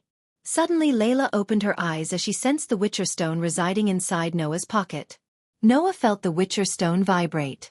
Her beautifully cold eyes scanned him from top to bottom. Although they met before, he saw her looking at him like they're just seeing each other. For a second, Layla thought she saw Ghost, the man who defiled her by spirit walking with her soul. Ever since that day, she was not what she used to be. Now she had responsibility. A responsibility that changed her life forever. Lady Alden. Noah approached the stage calmly with a gentle smile on her face. Layla felt her anger erupt inside as Noah reminded her of Ghost. Name your price for the stone. Since Noah reminded of Ghost, she was extra cold towards Noah. No price, Lady Alden. Take this as my thanks to you for helping me in Azair. I sense a powerful energy radiation near her. Noah heard his teacher's voice sound inside his head. The ring had a magical effect that connected both Noah and the Supreme Guardian telepathically. Hence, they could communicate using either words or telepathically, just like Michael and the system. You need to get closer to her. It's not going to be easy, teacher, Noah thought. Take this. Layla flicked her wrist as a rather plain-looking talisman appeared in her hand. Like a bolt of lightning, the talisman flew to Noah. The talisman can be activated 3 times. Each time you activate it, the talisman will protect you for 5 minutes from any spells cast by anyone on or under the soul refining stage. Standing beside Noah, Johanna explained the use of the talisman to Noah. He was taken aback by surprise. This sounded like a legendary talisman, yet she gave it to him like it was nothing. With this talisman, one could challenge a soul refiner and live to tell the tale, or sell it on any auction house and live the rest of the life like a king. Now the stone, please, Johanna asked, placing the talisman in Noah's right hand. Her voice sounded like ordering rather than asking. Noah needed to think quickly before they threw him out of the cave. The Witcher stone must transferred ownership. Master Cratch transferred ownership to me, and if Lady Alden wants to use the stone, I need to transfer ownership to her, Noah lied, hoping none of them could call it a bluff. Considering the dwarves or even his teacher didn't know anything about the stone, he gambled that they would be as clueless as everyone else. Layla stared at Noah with perplexed eyes. You can do whatever you want from where you are. After what happened with Michael, Layla never let a man get close to her. Since Noah was somewhat reminded of Ghost, she wanted out of her cave as soon as possible. Forgive me, Lady Layla, but it cannot be done from here. Noah sighed, a heave of relief inside seeing that she didn't see through his lies. Make her believe, Noah. Make her believe, his teacher's voice sounded again inside his head. If anyone who isn't the owner touches the stone, it would crumble into dust. Layla clenched her wrist as she drew a long breath. I need that stone for my child, Layla thought. Her heartbeat started to rise higher and higher. Come, Johanna nodded after hearing Layla. The 2 disciples had no idea what happened inside the treacherous ocean or what she's been hiding from them. Apart from Layla, only her teacher knew about her secret, and he was the one who told her about the Witcher stone. I cannot keep this facade for longer, teacher. Noah hid the unease in his heart from showing on his face. You don't have to. The moment you get close enough, I can find the source. I have a feeling that this source might give us some answers on how to defeat the Dark Lord. There were no steps to reach the top of the stage. When Noah was about to leap, Johanna grabbed his hand before leaping onto the stage. Layla remained still as before, but Noah noticed her hands slightly shiver as he walked towards her. Little bit closer, the Supreme Guardian said. Both Noah's and Layla's hearts pounded against their chest. Noah was anxious about lying to one of the most powerful entities in the continent, while Layla was anxious about starting the ritual that would keep her child alive until she finds a way to deal with Ghost. You can now start the transfer. Noah nodded as he sat on the ground half a meter away from her, facing her directly. Both of them avoided looking into each other's eyes. Layla had a traumatizing experience with a man before, so she felt extremely uncomfortable sitting in front of Noah. Noah slowly took the Witcher stone from his pocket. The stone looked like a ruby, radiating a faint red light from within. He placed the stone on the ground between them. Close your eyes. Noah waited for Layla to close her eyes. She seemed reluctant at first, but she ultimately closed her eyes after a while. Teacher Noah urged his teacher to hurry. The two disciples were watching them, so he needed to finish his drama as quickly as possible before they started to doubt him. The energy source, it's inside her. Sorry guys, I was so focused on doing things I don't love and miss doing what I love the most. It took me a while to find the strength needed to follow my passion instead of doing what others ask of me. I quit my internship and decided to become a full-time writer. So good news. Expect 2 to 3 chapters a day from November. And I hope you guys stick with me and continue to support my work. Note: no, this is not going to be yet another MC has a child with another woman, takes her into harem or do stupid things for his child. In fact, this is not a typical child as you may think. Wait till you hear the full story before going berserk on me. Chapter 279. Having no idea of what's happening in the Rainbow Islands, Michael was lying on Gaia's lap in the captain's cabin as she ran her fingers through his hair. The Hydra was peacefully sleeping on his chest after a hearty meal. The captain's cabin now looked completely different than before. His crew scrubbed every inch of the cabin spotless before placing the new sofas, chairs, beds, and beautiful candlestands made of pure silver around the room. Not only the captain's cabin but the entire ship was scrubbed spotless. They placed the rum barrels in the storage room rather than keeping them wherever they pleased. Still, Michael needed to buy them new beds, repair the cannons and the hull as well as buy them new weapons. He was planning to do them before leaving back to Elon. In addition to the time limit he gave to the scumbags, the championship tournaments were about to start in 5 days. Thanks to his runic teleportation function, he could travel between the 2 continents instantly rather than spending months traveling. I've been wanting to ask you something, Michael asked. What is it? You know when I said I'm going to reveal myself at the arena, I'm reconsidering it. At first, Michael wanted to reveal his Lucifer persona to the world. The fact that he could use arch-energy would have made him earn a load of badass points without a doubt. However, after giving it a deep thought, he started to have second thoughts. I assume you have a good reason for having second thoughts. She didn't look surprised. On the contrary, she seemed like she was expecting this. If we were to reveal ourselves, we might become the #1 target of the whole world. If they waged war on Giselle to capture us, we cannot fight them all with the little time we have to use the arch-energy. Besides, we don't have an army as we planned yet. And Giselle would automatically become the target of others and everyone will know that Caius is our man. As Michael paused, Gaia went on. Why didn't you say anything before? She spoke his mind, yet he wondered why she didn't advise him against revealing themselves before. Because I trust you. I learned that no matter what you do, you always have a reason behind it. Not to mention you will end up getting your ass kicked if you reveal yourself too soon. Suddenly he heard the system mock him inside his mind. He was surprised to the point he entered the system interface to talk to the system. Well, look who's showing up to the party. Don't worry. I'll talk when I want to stop you from doing reckless things. Revealing your power to the Southerners for an instance. And here I'm thinking you want me to show off, earn badass points, and spend buying something from the store. You're no good to me, dead host.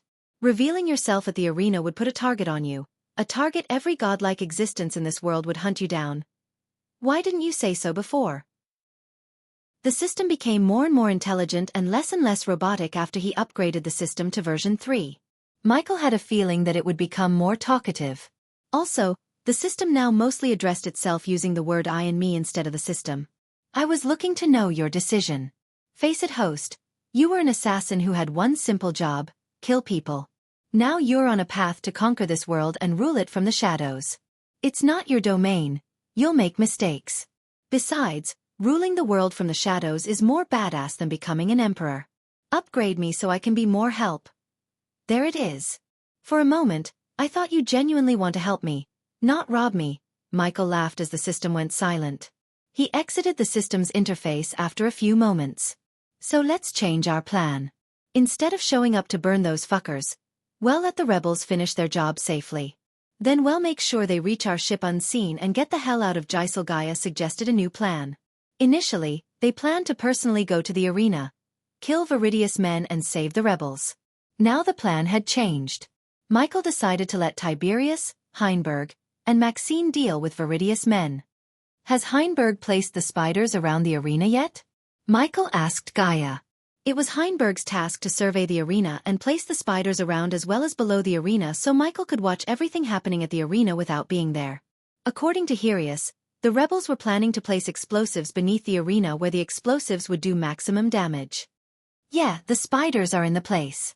But he couldn't find where Viridius was staying. His daughter's wedding is in 2 days, yet that asshole is playing hide and seek. He's definitely planning something. Tell him to keep searching. I want all the senators on the same stage or our plan won't work. Michael looked serious. Getting all the senators in one place was a crucial part of his master plan to conquer Jysel.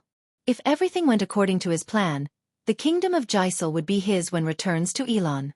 Meanwhile, in the sewers of Lanercost, a group of men wearing dark robes and hoods was walking through the muddy water.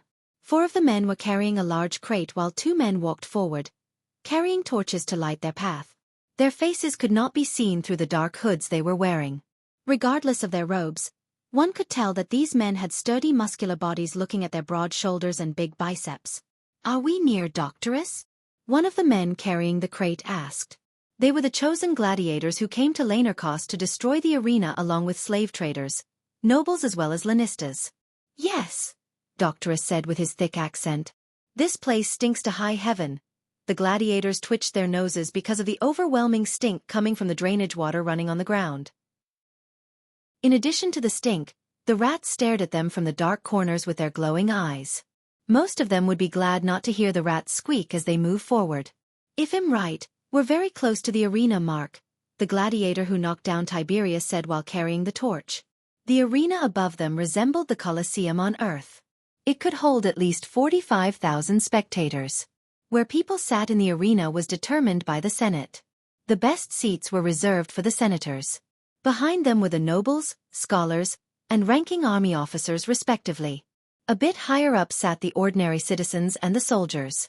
Since Viridius didn't want peasants to attend the wedding ceremony, he raised the ticket price to enter the arena by several folds. Although none of the commoners could afford to buy the ticket, it was not a big deal for the nobles. Hence, Viridius earned a hefty sum in ticket sales while preventing the commoners from attending the wedding. 2 birds in 1 stone. Not that I'm complaining or anything, but I wonder why didn't the senators put a single guard in this place?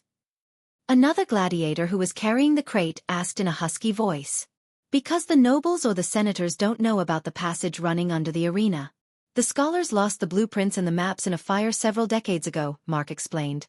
When I was a little child, the soldiers managed to close many entrances to the sewage system but not all of them. My grandfather was one of the few people who knew about these passages, Doctorus said. Then you knew about this passage all these years. So why didn't you try to escape? All the gladiators looked at Doctorus after that question. Perhaps I didn't want to escape, or perhaps I liked kicking your sorry asses. Look at that, Doctorus is being funny, the other gladiators laughed, forgetting the pressure of this mission for a few moments. Although everyone knew that this is a suicide mission, none of them admitted out loudly. After detonating the explosives, they knew they would die in the blast along with the senators and the nobles above them. They were doing this to light the fire of freedom in all the slaves, including the gladiators. If everything went according to their plan, this day would be a huge blow to all the senators who encouraged slavery. After a few minutes of walking, the narrow sewage tunnel expanded in front of them. They were standing at the entrance of a huge space. In the light of the torches, they could see numerous beams in front of them supporting the arena above them. The gladiators were directly under the arena. Doctors could see several entrances with doors made of rusty iron bars. They led to the various places in the arena as if they wanted to get to the spectators' area. They could use the ladders to climb up. But Doctorus really doubted that the ladders would be still there in one piece after all these years without maintenance. Let's get to work, gladiators. Chapter 280. On the day of the wedding ceremony, Viridius was staring at Giselle's map. There were no chandeliers to light the room or any fancy sofas suited for a senator's room. He was not in his room in his manor though. The walls had only one thing hanging, the map. There were no pictures of him, no expensive paintings, nothing. It was Viridius. The map and his throne could be seen in the room. The room was Viridius' fantasy. The 5-feet chair he was sitting on, he made it himself. He decorated the entire chair with gems, etched the chair's arms with gold and diamonds. He saw the chair as his throne instead of a chair. One could simply sell the chair for millions. The room was located in Krilta, beneath one of the houses in the noble district. 4 years, he was planning to take over Giselle from here. "I'm the ruler of Giselle," Viridius said as a smile in between happy and evil appeared on his face. He had been repeating these words for nearly 20 years. After speaking these words, he stood up before walking towards the map. He framed the map with gold frames and high-quality glass. The glass reflected a wrinkly old man in his early 80s. He covered his bald head with a few stripes of white hair. Coupled with his hunched back, lack of 3 front teeth, and convex nose, he looked like an evil grandpa from a children's storybook. While staring at the map, he took a drinking pouch made of leather. His hands shivered due to old age while lifting the pouch towards his mouth. After he finished drinking from the pouch, his wrinkles slowly began to disappear, returning the glow to his skin once again. In a few moments, he transformed from a wrinkly old man in his 80s to a less wrinkly old man in his early 70s. A small trickle of red liquid flowed down from the corner of his lips. It wasn't wine though, it was blood, human blood. Of course, Viridius had his own team of scholars to experiment and come up with potions to reduce his age as well as many other nefarious things. No one except him knew that some of the underground labs that experiment on slaves and cultivators belonged to Viridius. In fact, there was one lab in Penn Town that belonged to Viridius where some scholars experimented on Arius brothers. Creak. Suddenly the door behind Viridius creaked open. He turned back with a grin to see his daughter in a wedding dress walking towards him. Even in the dim light illuminated from the candles lit on the room's corner, the white wedding dress sparkled like stars in the midnight sky. Tiny gems, diamonds, and grains of gold decorated the dress just like his throne. A girl with an oval-shaped face smiled at Viridius.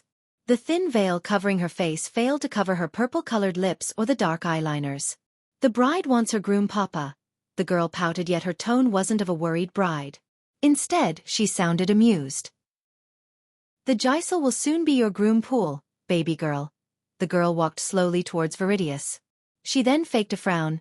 "Too bad, I really liked Hirius." She put her arms around Viridius, joining him to stare at the map. "Too bad he's dead. But don't worry. I'm planning the biggest fireworks this kingdom has ever seen as a token of apology for killing your groom." Viridius gently patted her hand on his shoulder. "Speaking of killing, hey, race your refill." The girl put her hands inside her corset to pull out a leather pouch just like the one in Viridius' hand. Rather than handing it over to him, she opened up the cap before placing it into her father's mouth. She slowly fed him the blood. She was one of the scholars who's running the experiments. Only a few people knew about her experiment and talent. It took her years of experiments on slaves and rogue cultivators to find the formula to brew the potion. Nonetheless, she knew the formula is far from perfect. Currently, the potion would temporarily make the drinker younger. However, it had the side effect of fastening the aging process. Hence, Viridius looked like he was in his 80s when he was actually 50 years old. "I want Caius alive, Papa. I heard he found something. It could be the piece I'm missing to perfect this formula." A glimmer of delight emerged in Viridius' old eyes. He turned to look at his daughter. "You can play with him. I'll arrange for him to be taken to one of your labs discreetly." As Viridius was talking with his daughter, he felt the communication stone in one of his robe pockets vibrate. Feeling the vibrations, the girl put her hands on his pocket to retrieve the stone for her father. The blue stone shone as it vibrated. She gently held it in her hand for her father to speak. "Lord Viridius," a voice came from the stone. "Speak, it's done," the person from the other side spoke. "Meet me at the usual place tomorrow. The payment will be there," Viridius said. "It's nice doing business with you, Senator." The stone soon lost its glimmer, indicating that the communication had ended. "Send the cleanup crew." After she put the stone back into his pocket, Viridius calmly ordered his daughter. "No loose ends." He, she chuckled evilly. She was just as cruel and ruthless as her father. In her life, there were only 2 important things: her father and her drive to find a cure for death. Only a few southern continent-born people were able to cultivate after settling in the cultivation continents. Yet, none of them could live past the body refining stage. Knowing the statistics, she decided to change their body from within to adapt to cultivating. She had experimented on hundreds of lives to imbue arch energy in a cultivator's blood without losing the energy after crossing the void line. "I can make you cultivate, Shorty, but you have to quit drinking. Think you can do that?" Instead of sleeping on the bed in his room, Michael was outside with the crew. He was looking at the sun rising on the horizon while talking with Shorty and Gibson. "Come on, Captain. I want to do all the cool stuff you do. Michael never thought Shorty would come to him, pleading to make him a cultivator. The idea of Shorty being a cultivator amused Michael. Michael did not completely cut him off. I bet you do. But as I said, first go without drinking for a month and he'll think about it. The other pirates were laughing at Shorty. They found the thought of Shorty casting spells the funniest thing they had ever imagined. Shorty heard the sound of them laughing, yet he seemed adamant about becoming a cultivator, which surprised Michael. At first, he thought Shorty wasn't serious, but that thought began to change. Captain, if I do that, will you make me a cultivator? Shorty tucked Michael's sleeves. Michael looked down at Shorty. For the first time, he saw a serious look on Shorty's face. Quit nagging Lord Lucifer, you idiot. Gibson tried to interfere, yet his shout didn't even make Shorty bat an eye. Michael raised his hand as Gibson quickly shut his mouth. All right, I'll give you a chance. Go without booze for a month and I'll make you a cultivator. Really? You promise? Shorty's face brightened up like someone lit a candle inside his head while his eyes sparkled with excitement. What the hell? You got my word, Michael sighed as he promised Shorty. He was going to make all of his men cultivators anyway. And it's Lord Lucifer, Shorty. They turned back to see Gaia walking towards them. She didn't wear any skull masks to hide the frown on her face. Noticing the frown, Michael knew something serious came up. Gibson, get the crew ready and set the course for Gisel.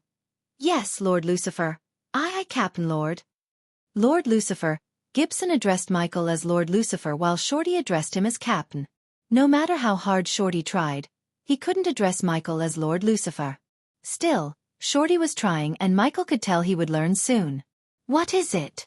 Michael climbed down the stairs to enter his room with Gaia. I have good news and bad news. The good news, Heinberg and Tiberius found where they might have gone. Gaia rubbed her temples as she spoke. And the bad? They might have brought their own explosives to blow the shit up. Michael realized why she had the frown. Heinberg already planted the explosives he bought from the system around the place where the senators would sit. The explosives were planted carefully to blow up the senators, but not all of them. If the gladiators brought their own explosives hoping to blow up the arena, the power of the explosion would be doubled, killing every single senator, including Caius. In addition to that, if the explosives the gladiators brought were powerful, the blast could kill Tiberius, Heinberg, and Maxine along with all the nobles. Michael knew killing nobles might look like cleaning up the city, but it would cripple the economy.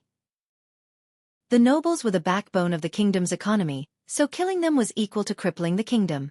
If Michael were to destroy Gisel, he would have let the gladiators blow up the nobles. Since his plan was to use Gisel as his first step to conquer this world and earn gold coins, he had to stop them. Chapter 281. Where is Heinberg and Tiberius now? Michael asked.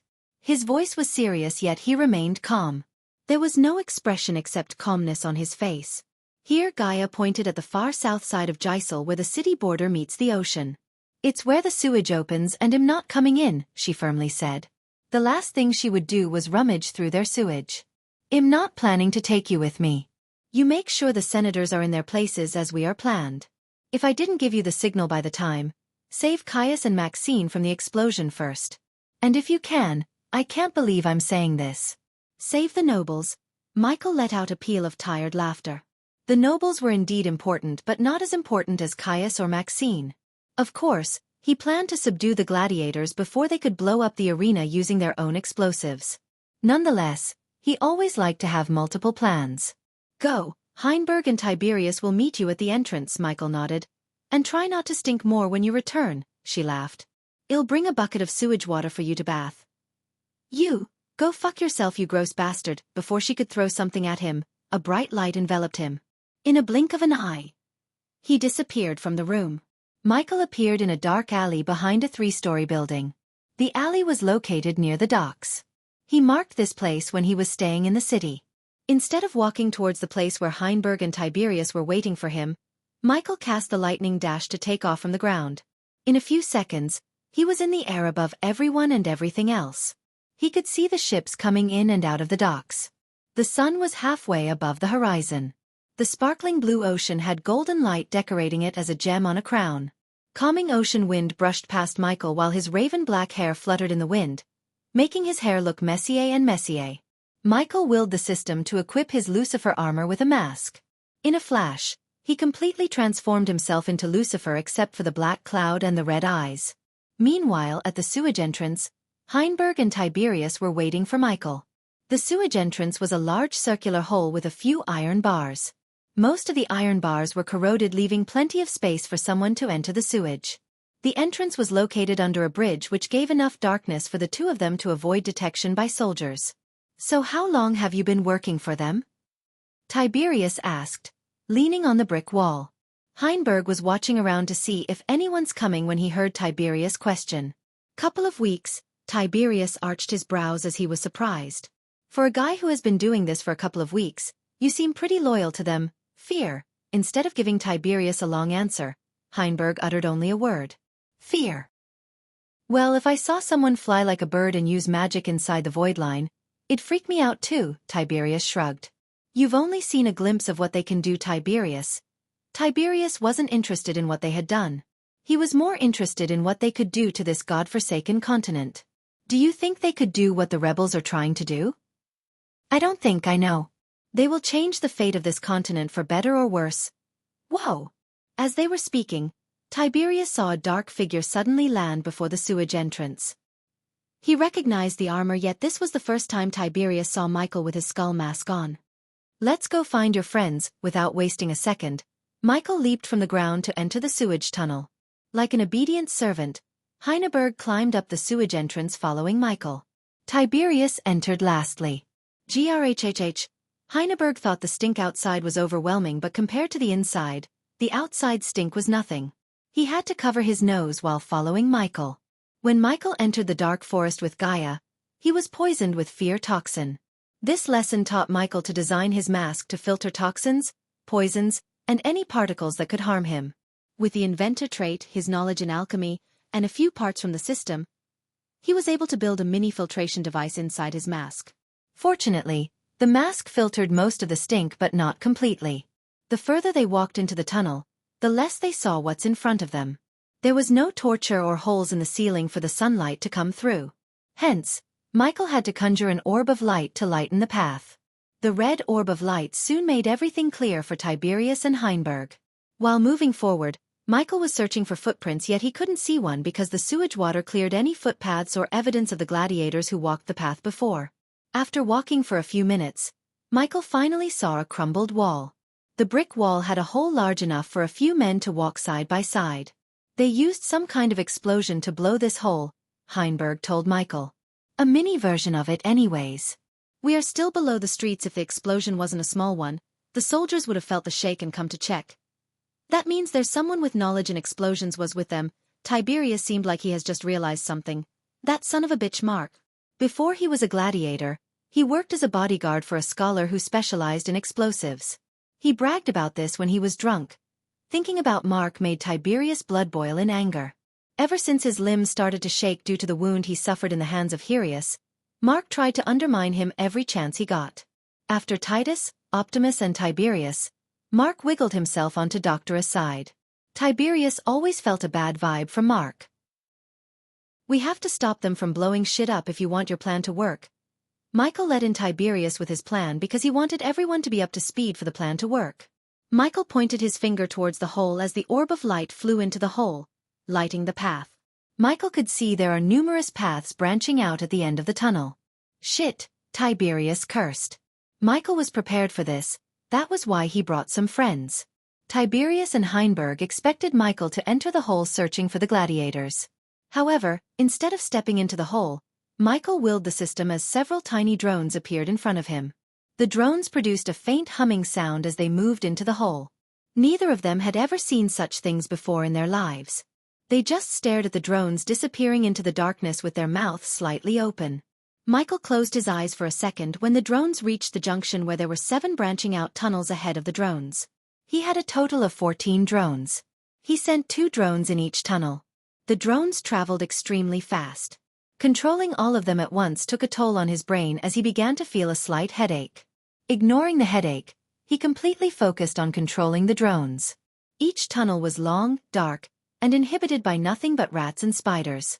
The drones flew cutting through the spiderwebs like a hot knife through butter. Michael abruptly opened his eyes when he saw a dead body through the drone he sent into the fifth tunnel. Follow me. Michael stopped controlling a few drones to free his mind. He then walked into the tunnel towards the fifth tunnel where he found the dead body. Did you find something? After seeing Michael choose this particular tunnel from the 7 tunnels, Tiberius wondered why. Yes, a dead body. Tiberius felt a chill running through his spine. Despite his disagreements with the gladiators, he respected all the gladiators and people who had the guts to rebel against their masters. Furthermore, he knew the gladiators who came here to blow up the arena would be the core group including Doctorus. He wouldn't call the core group his friends, yet the thought of one of them might be dead created a bad feeling in his gut. After a few minutes of walking, the 3 of them began to vaguely see the dead body in the distance. The orb of light illuminated the body as well as the bloodstains on the wall. Michael looked around for any booby traps left by the killer. They couldn't see the face but only the stab wound on the back as the face was facing the ground. The dead one was tall. Numerous paths are branching at least 6 feet 5 inches. He had a muscular body with old burn marks on his body. In addition to the scars, under the orb of light, Michael could see that the man was black. No. It can't be. Tiberius rushed at the body, splashing sewage water all around him. He immediately knelt beside the body, ignoring the sewage water before turning the body. Doctorus. You're tuning in to the Wisdom Diary YouTube channel. Don't forget to subscribe and join us on this journey to catch the most captivating stories.